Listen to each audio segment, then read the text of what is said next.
ਲੜੀਵਾਰ ਵਿਚਾਰਾਂ ਰੋਜ਼ਾਨਾ ਆਪ ਸੰਗਤਾਂ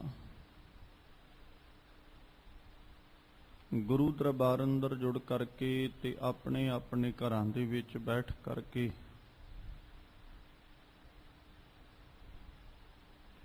ਇਸ ਅਸਥਾਨ ਤੋਂ ਸਰਵਣ ਕਰਦੀਆਂ ਹੋ। ਉਹਨਾਂ ਚੱਲ ਰਹੀਆਂ ਲੜੀਵਾਰ ਗੁਰਬਾਣੀ ਵਿਚਾਰਾਂ ਦੇ ਨਾਲ ਸਾਂਝ ਪਾਈਏ।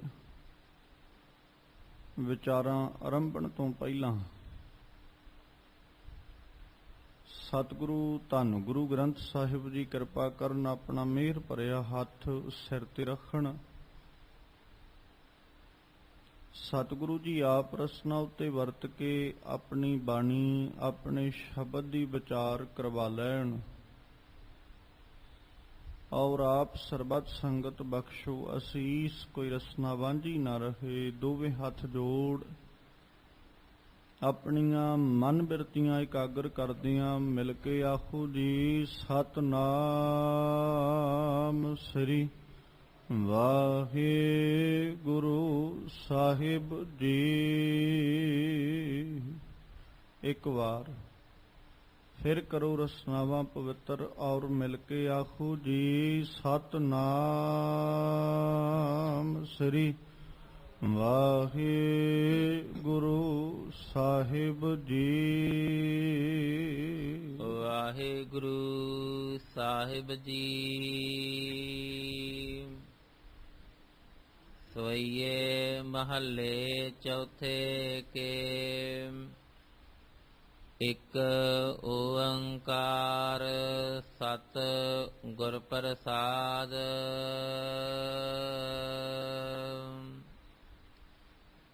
ਰਾਜ ਜੋਗ ਤਖਤ ਦੀਨ ਗੁਰ ਰਾਮਦਾਸ। ਪ੍ਰਥਮੇ ਨਾਨਕ ਚੰਦ ਜਗਤ ਭਇਓ ਆਨੰਦ। ਤਾਰਨ ਮਨੁਖਿਆ ਜਨ ਕੀਓ ਪ੍ਰਗਾਸ।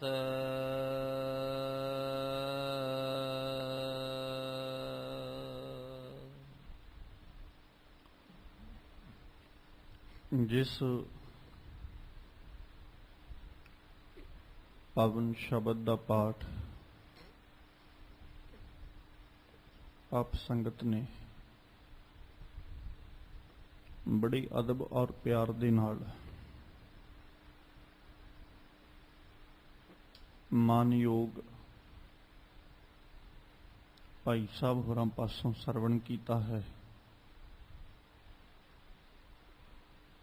ਇਹ ਪਾਵਨ ਬਚਨ ਭੱਟ ਨਲਿਓ ਜੀ ਦੀ ਰਸਨਾ ਤੋਂ ਉਚਾਰਨ ਕੀਤੇ ਹੋਏ ਸਵਈਏ ਮਹੱਲੇ ਚੌਥੇ ਕੇ ਸਿਰਲੇਖ ਹੇਠ ਗੁਰੂ ਗ੍ਰੰਥ ਸਾਹਿਬ ਪਾਤਸ਼ਾਹ ਜੀ ਦੇ ਪਾਵਨ ਅੰਗ 1399 ਦੇ ਉੱਪਰ ਸ਼ੋਭਾਇਮਾਨ ਹੈ। ਅੱਜ ਦੇ ਇਹਨਾਂ ਪਾਵਨ ਬਚਨਾਂ ਦੇ ਰਾਹੀਂ ਭੱਟ ਜੀ ਫਿਰ ਆਪਣੀ ਰਸਨਾ ਦੇ ਨਾਲ ਗੁਰੂ ਰਾਮਦਾਸ ਪਾਤਸ਼ਾਹ ਜੀ ਤਿੰਨਾਂ ਦੀ ਵਡਿਆਈ, ਤਿੰਨਾਂ ਦੀ ਸ਼ੋਭਾ ਭੱਟ ਜੀ ਨੇ ਗਾਇਨ ਕੀਤੀ।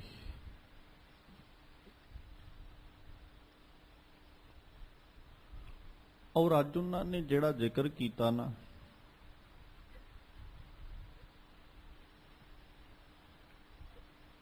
ਉਹਦੇ ਵਿੱਚ ਉਹਨਾਂ ਨੇ ਗੁਰੂ ਰਾਮਦਾਸ ਸਾਹਿਬ ਜੀ ਦੇ ਨਾਲ ਨਾਲ ਗੁਰੂ ਨਾਨਕ ਸਾਹਿਬ, ਧੰਨ ਗੁਰੂ ਅੰਗਦ ਦੇਵ ਸਾਹਿਬ ਜੀ ਔਰ ਗੁਰੂ ਅਮਰਦਾਸ ਪਾਤਸ਼ਾਹ ਜੀ, ਤਿੰਨਾਂ ਦੀ ਵਡਿਆਈ ਵੀ ਜਿਹੜੀ ਹੈ ਨਾ ਉਹਨੂੰ ਗਾਇਨ ਕੀਤਾ ਹੈ ਉਹਨਾਂ ਨੇ।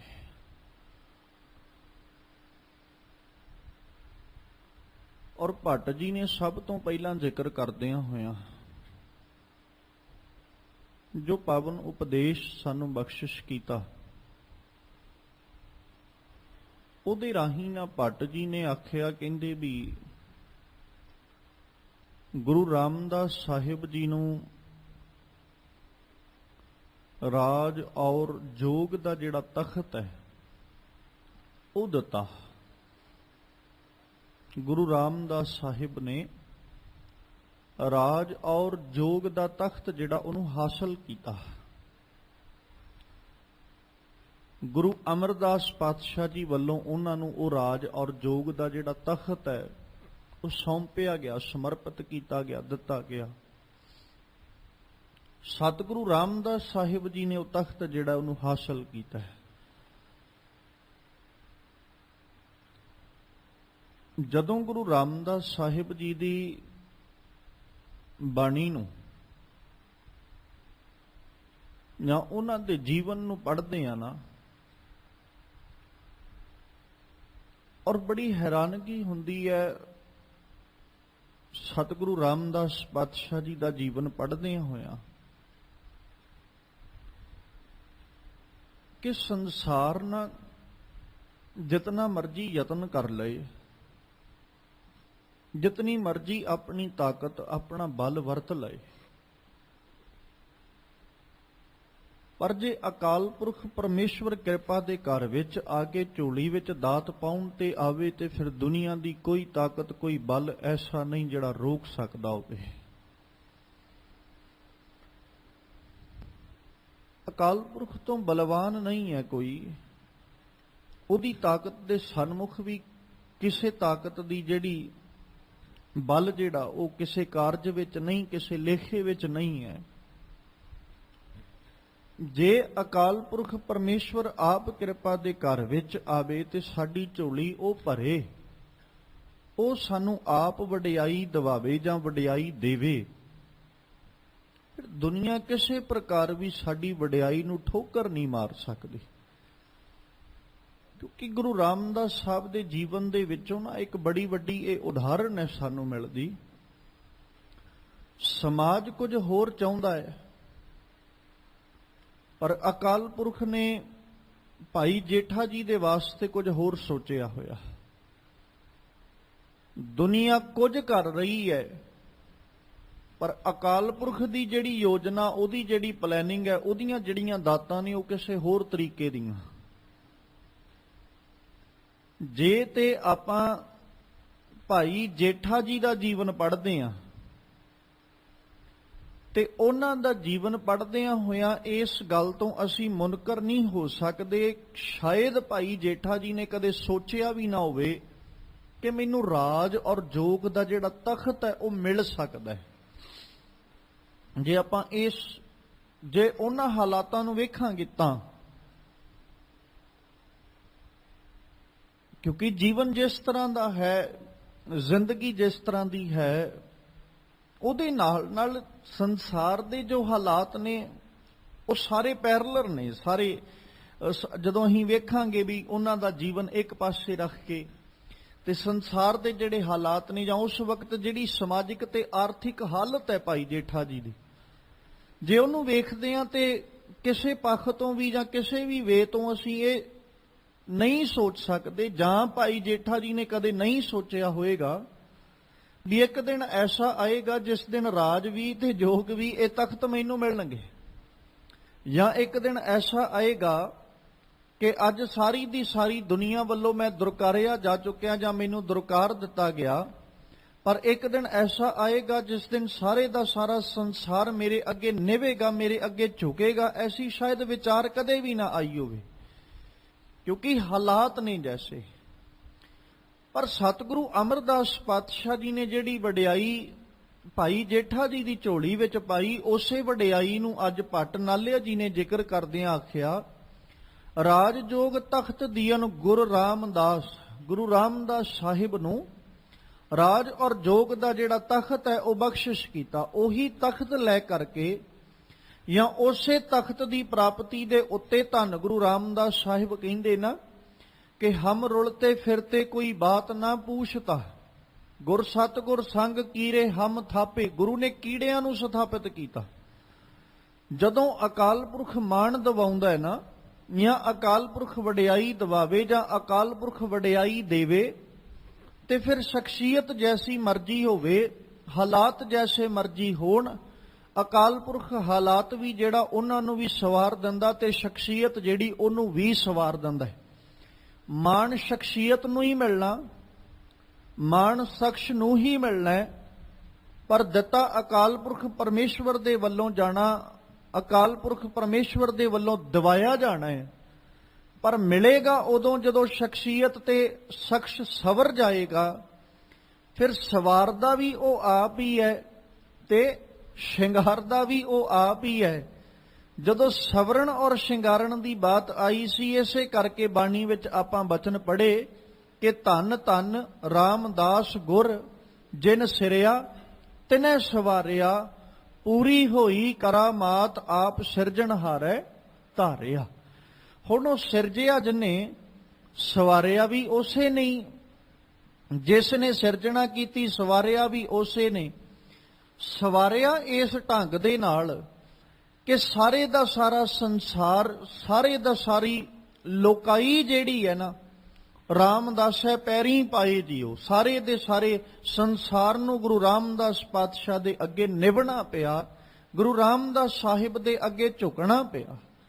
ਕਿਉਂਕਿ ਜਿਸ ਤਖਤ ਦੇ ਉੱਤੇ ਭਾਈ ਜੇਠਾ ਜੀ ਨੇ ਬੈਠਣਾ ਹੈ, ਜਾਂ ਗੁਰੂ ਰਾਮਦਾਸ ਸਾਹਿਬ ਨੂੰ ਬਿਠਾਇਆ ਗਿਆ ਗੁਰੂ ਅਮਰਦਾਸ ਪਾਤਸ਼ਾਹ ਦੇ ਵੱਲੋਂ, ਉਹ ਤਖਤ ਐਸਾ ਹੈ, ਉਹ ਅਸਥਾਨ ਐਸਾ ਹੈ ਕਿ ਉਸ ਅਸਥਾਨ, ਉਸ ਤਖਤ ਦੇ ਉੱਤੇ ਜੋ ਵੀ ਬੈਠਾ, ਜਿਸ ਵੀ ਸ਼ਖਸ ਨੂੰ ਬਿਠਾਇਆ ਗਿਆ, ਉਹਦੀ ਕਾਬਲਤਾ ਨੂੰ ਵੇਖਦਿਆਂ, ਉਹਦੀ ਯੋਗਤਾ ਨੂੰ ਵੇਖਦਿਆਂ ਹੋਇਆ, ਉਹਦੇ ਅੱਗੇ ਦੀਨ ਦੁਨੀਆ ਦਾ ਮਾਲਕ ਆਪ ਔਰ ਸਾਰੇ ਦਾ ਸਾਰਾ ਸੰਸਾਰ ਸਦਾ ਨਿਭਦਾ ਹੀ ਆਇਆ ਹੈ, ਝੁਕਦਾ ਹੀ ਆਇਆ ਹੈ। ਜਿਸ ਤਖਤ ਦੀ ਬਾਤ ਅੱਜ ਭੱਟ ਨਾਲਿਆ ਜੀ ਕਰ ਰਹੇ ਨੇ, ਕਿਉਂਕਿ ਰਾਜ ਔਰ ਜੋਗ, ਇਹ ਦੋ ਚੀਜ਼ਾਂ ਦਾ ਸੁਮੇਲ ਬੜਾ ਵੱਡਾ ਹੈ।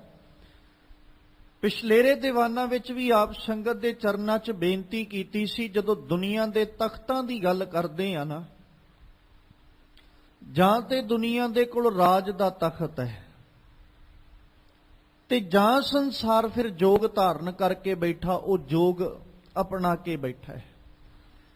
ਤੇ ਦੁਨੀਆ ਦੀਆਂ ਨਜ਼ਰਾਂ ਵਿੱਚ ਜੋਗ ਇਹ ਹੀ ਹੈ ਵੀ ਆਪਣਾ ਸਾਰਾ ਕੁਝ ਛੱਡ ਕੇ ਮੁਨਕਰ ਹੋ ਕੇ ਤੇ ਪਾਸੇ ਹੋ ਕੇ ਬਹਿ ਜਾਓ, ਇਸੇ ਨੂੰ ਜੋਗ ਦੁਨੀਆ ਨੇ ਮੰਨਿਆ। ਪਰ ਜਦੋਂ ਗੁਰੂ ਨਾਨਕ ਸਾਹਿਬ ਨੂੰ ਪੜ੍ਹਦੇ ਆ ਤੇ ਗੁਰੂ ਨਾਨਕ ਸਾਹਿਬ ਨੇ ਇਹਨੂੰ ਜੋਗ ਨਹੀਂ ਮੰਨਿਆ। ਗੁਰੂ ਨਾਨਕ ਸਾਹਿਬ ਨੇ ਜਦੋਂ ਜੋਗ ਮੰਨਿਆ ਤੇ ਉਹਨਾਂ ਇਹ ਆਖਿਆ, ਭਾਈ ਜੇ ਜੋਗ ਕਮਾਉਣਾ ਤੇ ਆਪਣੇ ਜੀਵਨ ਦੇ ਅੰਦਰ ਐਸਾ ਜੋਗ ਕਮਾ ਕਿ ਅੰਜਨ ਮਾਹੇ ਨਿਰੰਜਨ ਰਹੀ ਹੈ, ਜੋਗ ਜੁਗਤ ਇਹ ਪਾਈ ਹੈ। ਆਹ ਤਰੀਕੇ ਦਾ ਜਿਹੜਾ ਜੋਗ ਹੈ ਨਾ, ਇਹਨੂੰ ਕਮਾ ਆਪਣੇ ਜੀਵਨ 'ਚ। ਸੰਸਾਰ ਕਹਿੰਦਾ ਸੀ ਸਾਰਾ ਕੁਝ ਛੱਡ ਕੇ ਪਾਸੇ ਹੋ ਜਾਓ, ਤੇ ਗੁਰੂ ਨਾਨਕ ਸਾਹਿਬ ਕਹਿੰਦੇ ਨਹੀਂ, ਛੱਡ ਕੇ ਪਾਸੇ ਨਹੀਂ ਹੋਣਾ, ਵਿੱਚੇ ਰਹਿ ਕੇ ਹੀ ਉਹਦੇ ਤੋਂ ਨਿਰਲੇਪ ਰਹਿਣਾ। ਬਸ ਆਹੀ ਫਰਕ ਹੈ। ਤੇ ਦੁਨੀਆ ਦੇ ਲੋਕ ਛੱਡ ਕੇ ਪਾਸੇ ਹੁੰਦੇ ਵੀ ਰਹੇ, ਗੁਰੂ ਨਾਨਕ ਸਾਹਿਬ ਦੇ ਵੇਲੇ ਵੀ ਛੱਡ ਕੇ ਲੋਕ ਪਾਸੇ ਹੋਏ। ਪਰ ਜਦੋਂ ਗੁਰੂ ਨਾਨਕ ਸਾਹਿਬ ਜੀ ਨੇ ਬਾਤ ਕੀਤੀ, ਜਾਂ ਗੁਰੂ ਨਾਨਕ ਪਾਤਸ਼ਾਹ ਨੇ ਜੋਗ ਦੀ ਗੱਲ ਕੀਤੀ, ਤੇ ਬਾਬੇ ਨਾਨਕ ਨੇ ਆਖਿਆ, ਭਾਈ ਦੁਨੀਆ ਦੇ ਲੋਕੋ, ਜਾਂ ਜਿਹੜੇ ਜੋਗੀ ਬਣ ਕੇ ਬੈਠੇ, ਜੋਗ ਕਮਾਉਣ ਵਾਲੇ ਬੈਠੇ ਸਨ, ਉਹਨਾਂ ਨੂੰ ਸਮਝਾਉਂਦਿਆਂ ਆਖਿਆ ਵੀ ਹੇ ਜੋਗੀਓ, ਆ ਜਿਹੜੇ ਕਰਮ ਤੁਸੀਂ ਕਰ ਰਹੇ ਹੋ ਨਾ, ਇਹਨਾਂ ਦੇ ਨਾਲ ਹੋ ਸਕਦਾ ਕਿ ਜੋਗ ਸਾਡੇ ਤੋਂ ਨਾ ਕਮਾਇਆ ਜਾਏ, ਜਾਂ ਤੁਸੀਂ ਜੋਗ ਜਿਹੜਾ ਉਹਨੂੰ ਚੰਗੇ ਢੰਗ ਨਾਲ ਨਾ ਕਮਾ ਸਕੋ। ਫਿਰ ਗੁਰੂ ਨਾਨਕ ਸਾਹਿਬ ਨੇ ਉਹਨਾਂ ਨੂੰ ਅਸਲ ਵਿੱਚ ਜੋਗ ਕਮਾਉਣ ਦੀ ਜਿਹੜੀ ਜਾਂਚ ਹੈ, ਉਹ ਸਤਿਗੁਰੂ ਆਪ ਦੱਸਦੇ। ਕਿਉਂਕਿ ਪਹਿਰਾਵਾ ਤੇ ਉਹਨਾਂ ਕੋਲ ਸਾਰਾ ਜੋਗੀਆਂ ਵਾਲਾ ਹੈ ਹੀ। ਉਹਨਾਂ ਨੇ ਕੰਨਾਂ ਵਿੱਚ ਮੁੰਦਰਾਂ ਵੀ ਪਾਈਆਂ, ਉਹਨਾਂ ਨੇ ਹੱਥ ਵਿੱਚ ਖੱਪਰ ਵੀ ਫੜਿਆ, ਉਹਨਾਂ ਨੇ ਹੱਥ ਵਿੱਚ ਡੰਡਾ ਵੀ ਪਕੜਿਆ, ਮੋਢੇ ਦੇ ਉੱਤੇ ਖਿੰਥਾਂ ਵੀ ਟੰਗੀਆਂ ਹੋਈਆਂ ਨੇ, ਸਰੀਰ ਦੇ ਉੱਤੇ ਸਵਾਹ ਵੀ ਮਲੀ ਹੋਈ ਹੈ, ਤੇ ਸਾਰਿਆਂ ਤੋਂ ਵੱਖਰੇ ਰਹਿ ਕੇ ਮੰਗ ਕੇ ਆਪਣਾ ਗੁਜ਼ਾਰਾ ਵੀ ਕਰ ਰਹੇ ਨੇ। ਪਰ ਗੁਰੂ ਨਾਨਕ ਸਾਹਿਬ ਕਹਿੰਦੇ ਵੀ ਨਹੀਂ ਭਾਈ, ਜੇ ਤੁਸੀਂ ਮੁੰਦਰਾਂ ਪਾਈਆਂ, ਜੇ ਤੁਹਾਡੇ ਕੋਲ ਸੰਤੋਖ ਨਹੀਂ, ਤੇ ਤੁਹਾਡੀਆਂ ਪਾਈਆਂ ਮੁੰਦਰਾਂ ਵੀ ਕਿਸੇ ਲੇਖੇ ਨਹੀਂ। ਤੇ ਜੇ ਤੁਸੀਂ ਖੱਪਰ ਦੁਨੀਆ ਦੇ ਅੱਗੇ ਅੱਡਦੇ ਫਿਰਦੇ ਹੋ, ਤੇ ਤੁਹਾਡਾ ਹੱਥ ਵਿੱਚ ਫੜਿਆ ਖੱਪਰ ਵੀ ਕਿਸੇ ਕੰਮ ਦਾ ਨਹੀਂ, ਕਿਉਂਕਿ ਤੁਹਾਡਾ ਖੱਪਰ ਦੁਨੀਆ ਅੱਗੇ ਨਹੀਂ, ਉਸ ਨਿਰੰਕਾਰ ਅੱਗੇ ਆਉਣਾ ਚਾਹੀਦਾ। ਜੇ ਤੁਹਾਡੇ ਕੋਲ ਜੁਗਤ ਜੇ ਤੁਹਾਡੇ ਕੋਲ ਆਪਣੀ ਕੁਆਰੀ ਕਾਇਆ ਜਾਂ ਤੁਹਾਡੇ ਕੋਲ ਪ੍ਰਤੀਤ ਦਾ ਡੰਡਾ ਨਹੀਂ ਤੇ ਖਿਆਲ ਕਰਿਓ ਆ ਹੱਥ ਵਿੱਚ ਫੜੇ ਹੋਏ ਡੰਡੇ ਵੀ ਤੁਹਾਡੇ ਕਿਸੇ ਲੇਖੇ ਵਿੱਚ ਨਹੀਂ ਆਉਣੇ। ਸਤਿਗੁਰੂ ਜੀ ਨੇ ਉਹਨਾਂ ਦੇ ਪਹਿਰਾਵੇ ਨੂੰ ਵੇਖਦਿਆਂ ਹੋਇਆਂ, ਉਹਨਾਂ ਦੇ ਸਵਰੂਪ ਨੂੰ ਵੇਖਦਿਆਂ ਹੋਇਆਂ ਉਹਨਾਂ ਨੂੰ ਸਮਝਾਇਆ ਸੀ ਵੀ ਜੋਗੀਓ ਆਹ ਤਰੀਕਾ ਨਹੀਂ ਜੇ ਜੋਗ ਕਮਾਉਣ ਦਾ, ਜੇ ਕਮਾਉਣਾ ਤੇ ਫਿਰ ਇਸ ਢੰਗ ਨਾਲ ਕਮਾਓ। ਮੁੰਦਾਂ ਸੰਤੋਖ ਸ਼ਰਮ ਪਤ ਝੋਲੀ, ਧਿਆਨ ਕੀ ਕਰੈ ਵਿਭੂਤ, ਖਿੰਥਾ ਕਾਲ ਕੁਵਾਰੀ ਕਾਇਆ ਜੁਗਤ, ਡੰਡਾ ਪ੍ਰਤੀਤ ਆਈ ਪੰਥੀ ਸਗਲ ਜਮਾਤੀ, ਮਨ ਜੀਤੈ ਜਗ ਜੀਤ, ਆਦੇਸ਼ ਤਿਸੈ ਆਦੇਸ਼, ਆਦ ਅਨੀਲ ਅਨਾਦ ਅਨਾਹਤ ਜੁਗ ਜੁਗ ਏਕੋ ਵੇਸ਼। ਕਿਉਂਕਿ ਦੁਨੀਆ ਕੋਲ ਜਾਂ ਰਾਜ ਸੀ ਤੇ ਜਾਂ ਜੋਗ ਸੀ। ਜਿਹੜਾ ਰਾਜ ਗੱਦੀ ਤੇ ਬੈਠਾ ਸੀ ਉਹ ਇੰਨਾ ਕੁ ਜ਼ਿਆਦੇ ਉਹਦੇ ਹਾਲਾਤ ਵਿਗੜ ਚੁੱਕੇ ਸਨ ਕਿ ਗੁਰੂ ਨਾਨਕ ਪਾਤਸ਼ਾਹ ਨੂੰ ਉਹਦੇ ਹਾਲਾਤ ਵੇਖ ਕੇ ਆਖਣਾ ਪੈ ਗਿਆ ਸੀ, ਰਾਜੇ ਸ਼ੀਂਹ ਮੁਕੱਦਮ ਕੁੱਤੇ, ਜਾਏ ਜਗਾਇਣ ਬੈਠੇ ਸੁੱਤੇ, ਚਾਕਰ ਨਹਿੰਦਾ ਪਾਇਣ ਘਾਓ, ਰਤ ਪਿੱਤ ਕੁੱਤਿਓ ਚੱਟ ਜਾਓ। ਦੁਨੀਆ ਕੋਲ ਜਾਂ ਰਾਜ ਸੀ ਜਾਂ ਜੋਗ ਸੀ। ਜਿਹੜਾ ਰਾਜ ਕਰਨ ਵਾਲਾ ਉਹ ਇੰਨਾ ਕੁ ਜ਼ਿਆਦਾ ਅਤਿਆਚਾਰੀ ਹੋ ਚੁੱਕਾ ਸੀ, ਉਹਨੇ ਪਰਜਾ ਨੂੰ, ਉਹਦੀ ਖੁਸ਼ੀ ਨੂੰ, ਉਹਦੀ ਪ੍ਰਸੰਨਤਾ ਨੂੰ ਅੱਖੋਂ ਪਰੋਖੇ ਕਰਕੇ ਸਿਰਫ ਆਪਣੀ ਖੁਸ਼ੀ ਤੇ ਆਪਣੀ ਪ੍ਰਸੰਨਤਾ ਦੀ ਬਾਤ ਕੀਤੀ। ਤੇ ਜਿਹੜਾ ਜੋਗ ਕਮਾਉਣ ਲੱਗ ਗਿਆ ਜਾਂ ਜੋਗ ਧਾਰਨ ਕਰ ਲੈਂਦਾ, ਉਹਨੇ ਆਪਣੇ ਪਰਿਵਾਰ ਦੀ ਚਿੰਤਾ ਨੂੰ ਛੱਡ ਦੇਣਾ, ਸੰਸਾਰ ਦੀ ਚਿੰਤਾ ਨੂੰ ਛੱਡ ਦੇਣਾ। ਉਹਨੇ ਛੱਡ ਕੇ ਪਾਸੇ ਹੋ ਕੇ ਬਹਿ ਜਾਣਾ ਵੀ ਦੁਨੀਆ ਲੜਦੀ ਲੜੀ ਜਾਏ, ਦੁਨੀਆ ਮਰਦੀ ਮਰੀ ਜਾਏ, ਦੁਨੀਆ ਭੁੱਖ ਨਾਲ ਮਰੇ, ਦੁਨੀਆ ਲੜ ਕੇ ਮਰੇ, ਮੈਨੂੰ ਕੋਈ ਚਿੰਤਾ ਨਹੀਂ, ਮੈਂ ਆਪਣਾ ਜੋਗ ਕਮਾਉਣ ਵਾਸਤੇ ਜੰਗਲਾਂ 'ਚ ਚੱਲਿਆ।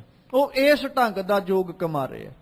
ਪਰ ਗੁਰੂ ਨਾਨਕ ਸਾਹਿਬ ਨੇ ਰਾਜ ਗੱਦੀ ਤੇ ਬੈਠੇ ਰਾਜੇ ਨੂੰ ਵੀ ਸਮਝਾਇਆ, ਭਾਈ ਜੇ ਤੂੰ ਰਾਜ ਕਰਨ ਲੱਗਾ ਤੇ ਰਾਜ ਕਰਦਿਆਂ ਖਿਆਲ ਰੱਖੀ ਤਖਤ ਦੇ ਉੱਤੇ ਬੈਠਿਆਂ ਜਿਹੜੀ ਤੇਰੀ ਪਰਜਾ ਹੈ ਉਹ ਤੇਰੇ ਰਾਜ ਤੋਂ ਪ੍ਰਸੰਨ ਹੋਵੇ, ਨਾ ਕਿ ਇਹ ਹੱਥ ਜੋੜੇ ਕਿ ਭਾਈ ਇਹ ਰਾਜਾ ਦੁਆਰਾ ਦੁਨੀਆ ਦੇ ਉੱਤੇ ਆਉਣਾ ਨਹੀਂ ਚਾਹੀਦਾ, ਜਾਂ ਇਹ ਰਾਜਾ ਕਦੇ ਰਾਜਾ ਬਣਨਾ ਨਹੀਂ ਚਾਹੀਦਾ, ਇਹਦਾ ਰਾਜ ਭਾਗੇ ਤੇ ਕੋਲੋਂ ਚਲਾ ਜਾਏ।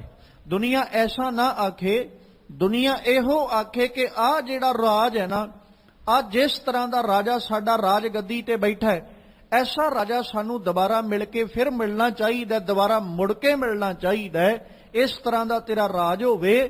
ਤੇ ਜੇ ਤੂੰ ਜੋਗ ਕਮਾਉਣਾ ਹੈ ਤੇ ਫਿਰ ਜੋਗ ਕਮਾ, ਐਸਾ ਕਮਾ ਕਿ ਗੱਲਾਂ ਵਾਲਾ ਜੋਗ ਤੇਰੇ ਕੋਲ ਨਾ ਹੋਵੇ, ਤੂੰ ਪਰਿਵਾਰ ਵਿੱਚ ਵੀ ਰਵੇਂ, ਤੇਰੀਆਂ ਪਰਿਵਾਰਕ ਜ਼ਿੰਮੇਵਾਰੀਆਂ ਤੂੰ ਬਕਾਇਦਾ ਨਿਭਾਵੇਂ, ਔਰ ਉਹਨਾਂ ਜ਼ਿੰਮੇਵਾਰੀਆਂ ਨੂੰ ਨਿਭਾਉਂਦਿਆਂ ਹੋਇਆਂ ਸਮਾਜ ਦੇ ਵਿੱਚ ਰਹਿਣ ਦੀ ਤੇਰੇ ਕੋਲ ਜਾਚ ਤੇ ਜੁਗਤੀ ਹੋਵੇ।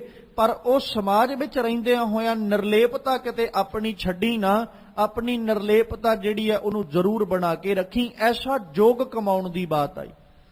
ਹੁਣ ਜਦੋਂ ਗੁਰੂ ਰਾਮਦਾਸ ਪਾਤਸ਼ਾਹ ਜੀ ਦੀ ਬਾਤ ਕਰਦੇ ਹਾਂ, ਕਿਉਂਕਿ ਭੱਟ ਨੱਲ ਜੀ ਨੇ ਆਖਿਆ ਵੀ ਗੁਰੂ ਸਾਹਿਬ ਕੋਲ ਰਾਜ ਵੀ ਹੈ ਤੇ ਜੋਗ ਵੀ ਹੈ, ਦੋਵੇਂ ਤਖਤ ਨੇ ਉਹਨਾਂ ਦੇ ਕੋਲ। ਜਾਂ ਇਹ ਕਹਿ ਲਈਏ ਵੀ ਇੱਕੋ ਤਖਤ ਦੇ ਵਿੱਚ ਐਸੀਆਂ ਦੋ ਜੁਗਤੀਆਂ ਨੇ ਜਿੱਥੇ ਰਾਜ ਵੀ ਹੈ ਤੇ ਜਿੱਥੇ ਜੋਗ ਵੀ ਹੈ। ਹੁਣ ਜਦੋਂ ਸਤਿਗੁਰੂ ਰਾਮਦਾਸ ਪਾਤਸ਼ਾਹ ਜੀ ਦਾ ਜੀਵਨ ਪੜ੍ਹੋਗੇ ਔਰ ਉਹਨਾਂ ਦੇ ਉਸ ਵਕਤ ਦੇ ਹਾਲਾਤ, ਜਾਂ ਜਦੋਂ ਤਖਤ ਦੇ ਉੱਤੇ ਬੈਠਦੇ ਨੇ, ਤਖਤ ਦੇ ਉੱਤੇ ਬੈਠਿਆਂ ਸਾਰੇ ਦਾ ਸਾਰਾ ਸੰਸਾਰ ਚਾਰ ਦਿਸ਼ਾਵਾਂ ਜਾਂ ਦੂਰ ਦੁਰਾਡੇ ਇਲਾਕਿਆਂ ਤੋਂ ਚੱਲ ਕੇ ਸਤਿਗੁਰੂ ਦੇ ਦਰ ਤੇ ਸੰਗਤਾਂ ਆ ਰਹੀਆਂ। ਹੁਣ ਉਹ ਜਿਹੜੀਆਂ ਸੰਗਤਾਂ ਚੱਲ ਕੇ ਆ ਰਹੀਆਂ ਨੇ, ਸੁਭਾਵਿਕ ਜਿਹੀ ਬਾਤ ਹੈ, ਉਹ ਭੇਟਾਵਾਂ ਵੀ ਲੈ ਕੇ ਆਉਂਦੀਆਂ ਨੇ, ਕੀਮਤੀ ਪਦਾਰਥ ਵੀ ਲੈ ਕੇ ਆਉਂਦੀਆਂ, ਵਿਸ਼ਾਲ ਧਨ ਵੀ ਲੈ ਕੇ ਆਉਂਦੀਆਂ ਤੇ ਸੁੰਦਰ ਪੋਸ਼ਾਕੇ ਵਸਤਰ ਵੀ ਗੁਰੂ ਰਾਮਦਾਸ ਸਾਹਿਬ ਨੂੰ ਅਰਪਣ ਕਰਨ ਲਈ ਲੈ ਕੇ ਆਉਂਦੇ ਨੇ। ਹੁਣ ਉਹ ਸਾਰੇ ਦੇ ਸਾਰੇ ਜਦੋਂ ਹਾਲਾਤ ਆਪਾਂ ਵੇਖਦੇ ਹਾਂ, ਉਹਨਾਂ ਹਾਲਾਤਾਂ ਨੂੰ ਵੇਖਦਿਆਂ ਹੋਇਆਂ ਪ੍ਰਤੀਤ ਹੁੰਦਾ ਵੀ ਧੰਨ ਗੁਰੂ ਰਾਮਦਾਸ ਪਾਤਸ਼ਾਹ ਵਰਗਾ ਰਾਜਾ ਕੋਈ ਵੀ ਨਹੀਂ। ਜੇ ਅੱਜ ਦੇ ਸਮੇਂ ਵਿੱਚ ਵੀ ਗੱਲ ਕਰਾਂਗੇ ਨਾ, ਤੇ ਅੱਜ ਦੇ ਸਮੇਂ ਵਿੱਚ ਵੀ ਸੰਸਾਰ ਦੇ ਉੱਤੇ ਇੱਕੋ ਹੀ ਬਾਦਸ਼ਾਹ ਹੈ, ਇੱਕੋ ਹੀ ਰਾਜਾ ਹੈ, ਤੇ ਉਹਨੇ ਧੰਨ ਗੁਰੂ ਰਾਮਦਾਸ ਪਾਤਸ਼ਾਹ। ਰਾਜੇ ਹੋਰ ਵੀ ਬਹੁਤ ਹੋਣਗੇ, ਪਰ ਉਹ ਜਿਹੜੇ ਬਾਕੀ ਰਾਜੇ ਨੇ ਉਹ ਕਦੇ ਗੁਰੂ ਰਾਮਦਾਸ ਪਾਤਸ਼ਾਹ ਦੀ ਬਰਾਬਰੀ ਨਹੀਂ ਕਰ ਸਕਦੇ। ਜਾਂ ਉਹਨਾਂ ਰਾਜਿਆਂ ਦਾ ਰਾਜ ਭਾਗ, ਉਹਨਾਂ ਰਾਜਿਆਂ ਦਾ ਮਹਿਲ, ਉਹਨਾਂ ਰਾਜਿਆਂ ਦਾ ਘਰ ਕਦੇ ਗੁਰੂ ਰਾਮਦਾਸ ਸਾਹਿਬ ਦੇ ਮਹਿਲ ਦੀ, ਗੁਰੂ ਰਾਮਦਾਸ ਸਾਹਿਬ ਦੇ ਤਖਤ ਦੀ, ਗੁਰੂ ਰਾਮਦਾਸ ਪਾਤਸ਼ਾਹ ਦੇ ਘਰ ਦੀ ਜਿਹੜੀ ਬਰਾਬਰਤਾ ਹੈ ਉਹ ਕਦੇ ਨਹੀਂ ਕਰ ਸਕਦਾ। ਰਾਜੇ ਦੇ ਰਾਜ ਭਾਗ ਵਿੱਚੋਂ, ਰਾਜੇ ਦੇ ਦਰਬਾਰ ਵਿੱਚੋਂ ਜੋ ਸੰਸਾਰਕ ਤੌਰ ਤੇ ਰਾਜ ਕਰ ਰਿਹਾ ਹੈ, ਉਹਦੇ ਰਾਜ ਵਿੱਚ ਆਉਣ ਵਾਲਾ ਇਨਸਾਨ ਹੋ ਸਕਦਾ ਦੁੱਖ ਵਿੱਚ, ਤਕਲੀਫ ਵਿੱਚ ਵਾਪਸ ਮੁੜ ਜਾਏ, ਉਹਦੇ ਨਾਲ ਨਾ ਇਨਸਾਫੀ ਹੋ ਜਾਏ ਤੇ ਉਹ ਤਕਲੀਫ ਵਿੱਚ ਕੁਰਲਾਉਂਦਾ ਹੋਇਆ ਫਿਰ ਵਾਪਸ ਚਲਾ ਜਾਏ। ਪਰ ਜਦੋਂ ਗੁਰੂ ਰਾਮਦਾਸ ਸਾਹਿਬ ਦੀ ਬਾਤ ਆਉਂਦੀ ਤੇ ਮਾਲਕ ਦਾ ਦਰਬਾਰ ਐਸਾ ਹੈ, ਇੱਥੇ ਕਿਸੇ ਨਾਲ ਨਾ ਇਨਸਾਫੀ ਨਹੀਂ। ਇੱਥੇ ਆਉਂਦਾ ਤੇ ਕੋਈ ਭਾਵੇਂ ਹੋ ਸਕਦਾ ਕਿ ਕੁਰਲਾਉਂਦਾ ਆਵੇ, ਪਰ ਇਹ ਨਹੀਂ ਕਿ ਜਾਣ ਲੱਗਿਆਂ ਉਹ ਕੁਰਲਾਉਂਦਾ ਵਾਪਸ ਜਾਏ। ਉਹ ਇੱਥੋਂ ਸੁੱਖਾਂ ਨਾਲ ਆਪਣੀਆਂ ਝੋਲੀਆਂ ਭਰ ਕੇ ਲੈ ਕੇ ਜਾਂਦਾ, ਕਿਉਂਕਿ ਗੁਰੂ ਰਾਮਦਾਸ ਪਾਤਸ਼ਾਹ ਵਰਗੇ ਰਾਜੇ ਜਿਹੜੇ ਨਾ, ਉਹ ਸੰਸਾਰ ਦੇ ਉੱਤੇ ਨਾ ਕੋਈ ਹੋਇਆ ਤੇ ਨਾ ਹੀ ਕੋਈ ਹੋ ਸਕਦਾ। ਚਾਹੇ ਭੂਤ ਦੀ ਗੱਲ ਕਰ ਲਓ ਤੇ ਭਾਵੇਂ ਭਵਿੱਖ ਦੀ ਗੱਲ ਕਰ ਲਓ, ਕਿਸੇ ਪ੍ਰਕਾਰ ਵੀ। ਔਰ ਜਦੋਂ ਜੋਗ ਦੀ ਬਾਤ ਆਉਂਦੀ ਹੈ, ਫਿਰ ਗੁਰੂ ਰਾਮਦਾਸ ਸਾਹਿਬ ਵਰਗਾ ਹੁਣ ਤਖਤ, ਗੁਰੂ ਰਾਮਦਾਸ ਸਾਹਿਬ ਵਰਗੀ ਮਾਨਤਾ, ਗੁਰੂ ਰਾਮਦਾਸ ਸਾਹਿਬ ਵਰਗੀ ਵਡਿਆਈ ਕਿਸੇ ਦੂਜੇ ਕੋਲ ਨਹੀਂ। ਪਰ ਇਹਨਾਂ ਸਾਰੀਆਂ ਚੀਜ਼ਾਂ ਦੇ ਹੁੰਦਿਆਂ ਹੋਇਆਂ ਵੀ ਨਿਰਲੇਪਤਾ ਜਿਹੜੀ ਹੈ ਨਾ, ਉਸ ਨਿਰਲੇਪਤਾ ਨੂੰ ਧਾਰਨ ਕਰਕੇ ਰੱਖਣਾ, ਨਿਰਲੇਪਤਾ ਨੂੰ ਆਪਣੇ ਜੀਵਨ ਦੇ ਅੰਦਰ ਉਹ ਬਣਾਈ ਰੱਖਣਾ। ਔਰ ਦੂਜੀ ਬਾਤ, ਇਹ ਸਾਰਾ ਕੁਝ ਹੋਣ ਦੇ ਬਾਵਜੂਦ ਵੀ ਸ਼ੁਕਰਾਨਾ ਗੁਰੂ ਨਾਨਕ ਸਾਹਿਬ ਦਾ ਕਰਨਾ, ਅਕਾਲ ਪੁਰਖ ਪਰਮੇਸ਼ਵਰ ਦੀ ਵਡਿਆਈ ਨੂੰ ਗਾਉਣਾ, ਔਰ ਉਹਦਾ ਸ਼ੁਕਰਾਨਾ ਕਰਦਿਆਂ ਹੋਇਆਂ ਇਹੀ ਆਖਣਾ ਕਿ ਸਤਿਗੁਰੂ ਜਾਂ ਅਕਾਲ ਪੁਰਖ ਪਰਮੇਸ਼ਵਰ ਜੀ, ਮੈਂ ਯੋਗ ਨਹੀਂ ਸਾਂ, ਪਰ ਤੁਸੀਂ ਆਪ ਕਿਰਪਾ ਕਰਕੇ ਮੈਨੂੰ ਇਸ ਯੋਗ ਬਣਾਇਆ ਤੇ ਆਪ ਕਿਰਪਾ ਕਰਕੇ ਆ ਵਡਿਆਈ ਮੇਰੀ ਝੋਲੀ ਵਿੱਚ ਤੁਸੀਂ ਪਾਈ ਹੈ। ਆ ਜੇ ਰਾਜ ਔਰ ਜੋਗ ਦਾ ਤਖਤ ਜਿਹੜਾ ਗੁਰੂ ਰਾਮਦਾਸ ਪਾਤਸ਼ਾਹ ਜੀ ਆਪ ਜਿਸ ਤਖਤ ਦੇ ਉੱਤੇ ਬੈਠਿਆਂ ਹੋਇਆਂ ਰਾਜ ਵੀ ਮਾਣਦੇ ਤੇ ਜੋਗ ਵੀ ਕਮਾਉਂਦੇ ਨੇ, ਤੇ ਭੱਟ ਨਲ ਜੀ ਕਹਿੰਦੇ ਇਹ ਤਖਤ ਜਿਹੜਾ ਨਾ ਗੁਰੂ ਅਮਰਦਾਸ ਪਾਤਸ਼ਾਹ ਨੇ ਗੁਰੂ ਰਾਮਦਾਸ ਸਾਹਿਬ ਦੀ ਝੋਲੀ ਵਿੱਚ ਪਾਉਣਾ ਕੀਤਾ। ਫਿਰ ਆਖਦੇ ਕਹਿੰਦੇ ਕਿ ਗੁਰੂ ਰਾਮਦਾਸ ਪਾਤਸ਼ਾਹ ਜੀ ਜਿੱਥੇ ਰਾਜ ਔਰ ਜੋਗ ਕਮਾਉਂਦੇ ਨੇ ਨਾ, ਫਿਰ ਉਹਨਾਂ ਗੁਰੂ ਨਾਨਕ ਸਾਹਿਬ ਨੂੰ ਗਾਇਨ ਕੀਤਾ। ਕਿਉਂਕਿ ਜਿਸ ਵੀ ਗੁਰੂ ਸਾਹਿਬ ਦੀ ਗੱਲ ਕਰਾਂਗੇ, ਜੇ ਉਹਦੇ ਮੁੱਢ ਦੀ ਬਾਤ ਕਰਾਂਗੇ ਤੇ ਸਾਨੂੰ ਮੁੱਢ ਗੁਰੂ ਨਾਨਕ ਪਾਤਸ਼ਾਹ ਤੇ ਚੱਲ ਕੇ ਆਉਣਾ ਹੀ ਪਏਗਾ। ਸ਼ੁਰੂਆਤ ਆਰੰਭਤਾ ਤੇ ਗੁਰੂ ਨਾਨਕ ਸਾਹਿਬ ਤੋਂ ਹੀ ਹੁੰਦੀ ਹੈ ਨਾ, ਜਿਹਨੂੰ ਆਪਾਂ ਇਹ ਕਹਿੰਦੇ ਆ ਕਿ ਗੁਰੂ ਨਾਨਕ ਬਾਕੀ ਗੁਰੂ ਸਾਹਿਬਾਨਾਂ ਦਾ ਆਪਾਂ ਗੁਰਤਾ ਗੱਦੀ ਦਿਵਸ ਮਨਾਉਂਦੇ ਆ, ਹਰ ਗੁਰੂ ਸਾਹਿਬ ਦਾ, ਪਰ ਕਦੇ ਗੁਰੂ ਨਾਨਕ ਸਾਹਿਬ ਦਾ ਆਪਾਂ ਗੁਰਤਾ ਗੱਦੀ ਦਿਵਸ ਨਹੀਂ ਮਨਾਵਾਂਗੇ। ਕਿਉਂਕਿ ਇਤਿਹਾਸਕਾਰ ਇਸ ਗੱਲ ਨੂੰ ਮੰਨਦੇ ਕਿ ਗੁਰੂ ਨਾਨਕ ਸਾਹਿਬ ਵਰੋਸਾਏ ਨੇ ਅਕਾਲ ਪੁਰਖ ਪਰਮੇਸ਼ਵਰ ਦੇ ਵੱਲੋਂ, ਉਹ ਗੁਰਤਾ ਗੱਦੀ ਲੈ ਕੇ ਹੀ ਆਏ ਨੇ, ਇਸ ਲਈ ਅਸੀਂ ਉਹਨਾਂ ਦਾ ਕਦੇ ਗੁਰਤਾ ਗੱਦੀ ਦਿਵਸ ਨਹੀਂ ਮਨਾਉਂਦੇ। ਹੁਣ ਉਹ ਅਕਾਲ ਪੁਰਖ ਪਰਮੇਸ਼ਵਰ ਵੱਲੋਂ ਵਰੋਸਾਏ ਹੋਏ, ਪਰ ਜਦੋਂ ਬਾਕੀ ਗੁਰੂ ਸਾਹਿਬਾਨਾਂ ਦੀ ਗੱਲ ਕਰਾਂਗੇ, ਉਹਨਾਂ ਨੂੰ ਤਖਤ ਮਿਲਦਾ ਹੈ ਉਹਨਾਂ ਦੀ ਕਾਬਲਤਾ ਤੇ ਉਹਨਾਂ ਦੀ ਯੋਗਤਾ ਵੇਖ ਕੇ। ਤੇ ਭੱਟ ਨਲ ਜੀ ਕਹਿੰਦੇ ਪ੍ਰਥਮੇ ਨਾਨਕ ਚੰਦ, ਸਭ ਤੋਂ ਪਹਿਲਾਂ ਤੇ ਗੁਰੂ ਨਾਨਕ ਸਾਹਿਬ ਜੀ ਜਿਹੜੇ ਚੰਦਰਮਾ ਵਰਗੇ, ਚੰਦਰ ਸਰੂਪ ਵਰਗੇ, ਚੰਦਰਮਾ ਵਰਗੇ ਜਗਤ ਭਇਓ ਆਨੰਦ, ਮਤਲਬ ਸੰਸਾਰ ਤੇ ਆਏ। ਸੰਸਾਰ ਦੇ ਉੱਤੇ ਜਦੋਂ ਉਹਨਾਂ ਨੇ ਪ੍ਰਕਾਸ਼ ਲਿਆ, ਉਹਨਾਂ ਨੇ ਅਵਤਾਰ ਲਿਆ, ਜਿਹੜੇ ਚੰਦਰਮਾ ਵਰਗੇ ਨੇ ਗੁਰੂ ਨਾਨਕ ਸਾਹਿਬ, ਸਾਰੇ ਦੇ ਸਾਰੇ ਜਗਤ ਦੇ ਵਿੱਚ ਆਨੰਦ ਹੀ ਆਨੰਦ ਬਣ ਗਿਆ। ਸਾਰੇ ਦੇ ਸਾਰੇ ਜਗਤ ਵਿੱਚ ਪ੍ਰਸੰਨਤਾ ਹੀ ਪ੍ਰਸੰਨਤਾ ਬਣ ਗਈ। ਤਾਰਨ ਮਨੁੱਖ ਕਾਦੇ ਲਈ ਆਏ? ਮਨੁੱਖਤਾ ਨੂੰ ਤਾਰਨ ਦੇ ਵਾਸਤੇ, ਮਨੁੱਖਤਾ ਦਾ ਉਧਾਰ ਕਰਨ ਦੇ ਲਈ। ਜਨ ਕੀਓ ਪ੍ਰਗਾਸ, ਇਸ ਕਾਰਨ ਕਰਕੇ ਗੁਰੂ ਨਾਨਕ ਸਾਹਿਬ ਨੇ ਪ੍ਰਗਾਸ ਜਿਹੜਾ ਉਹ ਸੰਸਾਰ ਦੇ ਉੱਤੇ ਲਿਆ, ਜਾਂ ਗੁਰੂ ਨਾਨਕ ਸਾਹਿਬ ਸੰਸਾਰ ਦੇ ਉੱਤੇ ਅਵਤਾਰ ਲੈ ਕੇ ਆਉਂਦੇ ਨੇ, ਸੰਸਾਰ ਦੇ ਉੱਤੇ ਪ੍ਰਗਟ ਹੁੰਦੇ ਨੇ। ਉਹ ਗੁਰੂ ਨਾਨਕ ਪਾਤਸ਼ਾਹ ਜੀ ਜਿਹੜੇ ਚੰਦਰਮਾ ਵਰਗੇ ਮਨੁੱਖਾਂ ਨੂੰ ਤਾਰਨ ਦੇ ਲਈ, ਮਨੁੱਖਾਂ ਦਾ ਉਧਾਰ ਕਰਨ ਦੇ ਲਈ ਆਏ। ਤੇ ਜਦੋਂ ਆਉਂਦੇ ਨੇ ਜਗਤ ਭਇਓ ਆਨੰਦ, ਸਾਰੇ ਦੇ ਸਾਰੇ ਸਮਾਜ ਵਿੱਚ ਇੱਕ ਆਨੰਦ ਦੀ, ਇੱਕ ਖੁਸ਼ੀ ਦੀ, ਇੱਕ ਪ੍ਰਸੰਨਤਾ ਦੀ ਲਹਿਰ ਹੈ ਜੋ ਦੌੜ ਜਾਂਦੀ ਹੈ ਜਦੋਂ ਗੁਰੂ ਨਾਨਕ ਸਾਹਿਬ ਆਉਂਦੇ ਨੇ। ਹੁਣ ਵੇਖੋ ਨਾ, ਆਪਾਂ ਜਦੋਂ ਭਾਈ ਗੁਰਦਾਸ ਜੀ ਨੂੰ ਪੜ੍ਹਦੇ ਹਾਂ ਤੇ ਉਹਨਾਂ ਵੀ ਇਸ ਗੱਲ ਦਾ ਜ਼ਿਕਰ ਕੀਤਾ ਵੀ ਗੁਰੂ ਨਾਨਕ ਸਾਹਿਬ ਜਦੋਂ ਆਏ ਤੇ ਕਲ ਤਾਰਨ ਗੁਰੂ ਨਾਨਕ ਆਇਆ। ਹੁਣ ਉਹ ਉਧਾਰ ਕਰਨ ਵਾਸਤੇ ਆਏ, ਲੋਕਾਈ ਦਾ, ਮਨੁੱਖਤਾ ਦਾ। ਹੁਣ ਮਨੁੱਖਤਾ ਦਾ ਉਧਾਰ ਜਿਹੜਾ ਕਰਨਾ ਉਹ ਗੁਰੂ ਨਾਨਕ ਸਾਹਿਬ ਜੀ ਇਸ ਕਰਕੇ, ਕਿਉਂਕਿ ਜਦੋਂ ਭਾਈ ਗੁਰਦਾਸ ਜੀ ਨੂੰ ਪੜ੍ਹੋਗੇ ਤੇ ਬੜੀ ਸਪਸ਼ਟ ਉਹਨਾਂ ਨੇ ਸਾਡੇ ਸਨਮੁਖ ਆਪਣੇ ਲਫ਼ਜ਼ ਰੱਖੇ, ਸੁਣੀ ਪੁਕਾਰ ਦਾਤਾਰ ਪ੍ਰਭ ਗੁਰੂ ਨਾਨਕ ਜਗ ਮਾਹੇ ਪਠਾਇਆ। ਉਹ ਅਕਾਲ ਪੁਰਖ ਪਰਮੇਸ਼ਵਰ ਨੇ ਪੁਕਾਰ ਨੂੰ ਸੁਣਿਆ ਤੇ ਉਹਨਾਂ ਨੇ ਗੁਰੂ ਨਾਨਕ ਸਾਹਿਬ ਦਾ ਰੂਪ ਲੈ ਕੇ ਤੇ ਆਪ ਸੰਸਾਰ ਦੇ ਉੱਤੇ ਉਹ ਆਉਂਦੇ, ਜਾਂ ਸੰਸਾਰ ਦਾ ਉਧਾਰ ਕਰਨ ਵਾਸਤੇ ਗੁਰੂ ਨਾਨਕ ਜਗ ਮਾਹੇ ਪਠਾਇਆ, ਉਹਨਾਂ ਗੁਰੂ ਨਾਨਕ ਸਾਹਿਬ ਨੂੰ ਭੇਜਿਆ। ਔਰ ਸੰਸਾਰ ਦਾ ਉਧਾਰ ਹੀ ਕਰਨਾ ਹੈ, ਸੁਭਾਵਿਕ ਜਿਹੀ ਬਾਤ ਹੈ। ਫਿਰ ਸਤਿਗੁਰੂ ਜੀ ਦੀ ਬਾਣੀ ਪੜ੍ਹੋ ਤੇ ਕਹਿੰਦੇ, ਮੈਂ ਮੂਰਖ ਕੀ ਕੇਤਕ ਬਾਤ ਹੈ, ਕੋਟ ਪਰਾਧ ਹੀ ਤਰਿਆ ਰੇ, ਗੁਰੂ ਨਾਨਕ ਜਿਨ ਸੁਣਿਆ ਪੇਖਿਆ ਸੇ ਫਿਰ ਗਰਭਾਸ ਨਾ ਪਰਿਆ ਰੇ। ਉਧਾਰ ਹੈ, ਦੁਬਾਰਾ ਉਹ ਕਦੇ ਜੰਮਣ ਮਰਨ ਦੇ ਗੇੜ ਵਿੱਚ ਨਹੀਂ ਆਇਆ ਜਿਨੇ ਗੁਰੂ ਨਾਨਕ ਸੁਣਿਆ ਤੇ ਪੇਖਿਆ, ਭਾਵ ਜਿਨੇ ਗੁਰੂ ਨਾਨਕ ਸਾਹਿਬ ਦੇ ਸਿਧਾਂਤ ਨੂੰ, ਗੁਰੂ ਨਾਨਕ ਸਾਹਿਬ ਦੀ ਵਿਚਾਰਧਾਰਾ ਨੂੰ ਜਿਨੇ ਅਪਣਾਇਆ। ਜਿਹੜਾ ਗੁਰੂ ਨਾਨਕ ਸਾਹਿਬ ਦੀ ਵਿਚਾਰਧਾਰਾ ਤੇ ਚੱਲਦਾ ਹੈ ਉਹ ਫਿਰ ਗਰਭਾਸ ਨਾ ਪਰਿਆ ਰੇ, ਮੁੜ ਕੇ ਉਹਨੂੰ ਗਰਭਾਸ ਵਿੱਚ ਆਉਣਾ ਨਹੀਂ ਪਿਆ, ਉਹਨੂੰ ਗਰਭ ਵਿੱਚ ਵਾਸਾ ਨਹੀਂ ਲੈਣਾ ਪਿਆ, ਜਿਨੇ ਗੁਰੂ ਨਾਨਕ ਦੀ ਵਿਚਾਰਧਾਰਾ ਨੂੰ ਅਪਣਾਇਆ। ਤੇ ਗੁਰੂ ਨਾਨਕ ਸਾਹਿਬ ਜੀ ਦੀ ਜਦੋਂ ਆਪਾਂ ਬਾਤ ਕਰਦੇ ਆ ਨਾ, ਕਿਉਂਕਿ ਬਾਬੇ ਨਾਨਕ ਤੋਂ ਪਹਿਲਾਂ ਦੇ ਜਦੋਂ ਹਾਲਾਤ ਵੇਖੋਗੇ ਤੇ ਉਦੋਂ ਰਾਜਸੀ ਹਾਲਤ ਵੀ ਕੋਈ ਬਹੁਤੀ ਚੰਗੀ ਨਹੀਂ। ਜੇ ਆਪਾਂ ਸਮਾਜਿਕ ਹਾਲਾਤ ਵੇਖਾਂਗੇ ਤੇ ਸਮਾਜਿਕ ਹਾਲਾਤ ਵੀ ਕੋਈ ਬਹੁਤੇ ਚੰਗੇ ਨਹੀਂ। ਨਾ ਰਾਜਸੀ ਹਾਲਤ ਬਹੁਤੀ ਚੰਗੀ ਹੈ, ਨਾ ਸਮਾਜਿਕ ਹਾਲਾਤ ਬਹੁਤੇ ਚੰਗੇ, ਤੇ ਨਾ ਹੀ ਧਾਰਮਿਕ ਹਾਲਾਤ ਕੋਈ ਬਹੁਤੇ ਚੰਗੇ ਨੇ। ਤੇ ਆਰਥਿਕ ਹਾਲਾਤ ਚੰਗੇ ਹੋ ਨਹੀਂ ਸਕਦੇ, ਕਾਰਨ ਜੇ ਰਾਜਸੀ ਵੰਡ ਹੀ ਸਹੀ ਨਹੀਂ ਹੈ, ਜੇ ਸਮਾਜਿਕ ਹਾਲਾਤ ਹੀ ਚੰਗੇ ਨਹੀਂ ਹੈ, ਊਚ ਨੀਚ ਦੀ ਭਾਵਨਾ ਰੱਖੀ ਗਈ ਹੈ, ਤੇ ਊਚ ਨੀਚ ਦੀ ਭਾਵਨਾ ਤੇ ਰਾਜਸੀ ਹਾਲਾਤਾਂ ਨਹੀਂ ਆਰਥਿਕ ਵੰਡ ਕਰਨੀ ਹੈ। ਤੇ ਜੇ ਇਹੀ ਚੰਗੇ ਨਹੀਂ, ਆਰਥਿਕ ਵੰਡ ਕਦੇ ਚੰਗੀ ਹੋ ਹੀ ਨਹੀਂ ਸਕਦੀ। ਹੁਣ ਜਿਹੜੇ ਸਮਾਜ ਵਿੱਚ ਤੇ ਉੱਚੇ ਸਨ, ਉਹਨਾਂ ਕੋਲ ਤੇ ਆਰਥਿਕ ਪੱਖ ਇਕਨੋਮਿਕਲੀ ਉਹ ਬਹੁਤ ਸਟਰੋਂਗ ਨੇ, ਪਰ ਜਿਹੜੇ ਸਮਾਜ ਕਰਕੇ ਨੀਵੇਂ ਸੀ, ਉਹਨਾਂ ਨੂੰ ਤੇ ਦੋ ਵਕਤ ਦੀ ਰੋਟੀ ਵੀ ਨਹੀਂ ਸੀ ਜੁੜਦੀ। ਜੋ ਆਰਥਿਕ ਹਾਲਾਤ ਸਨ, ਉਹ ਤੋਂ ਬਾਅਦ ਚ ਬਾਤ ਆ ਜਾਂਦੀ ਹੈ ਧਰਮ ਦੀ।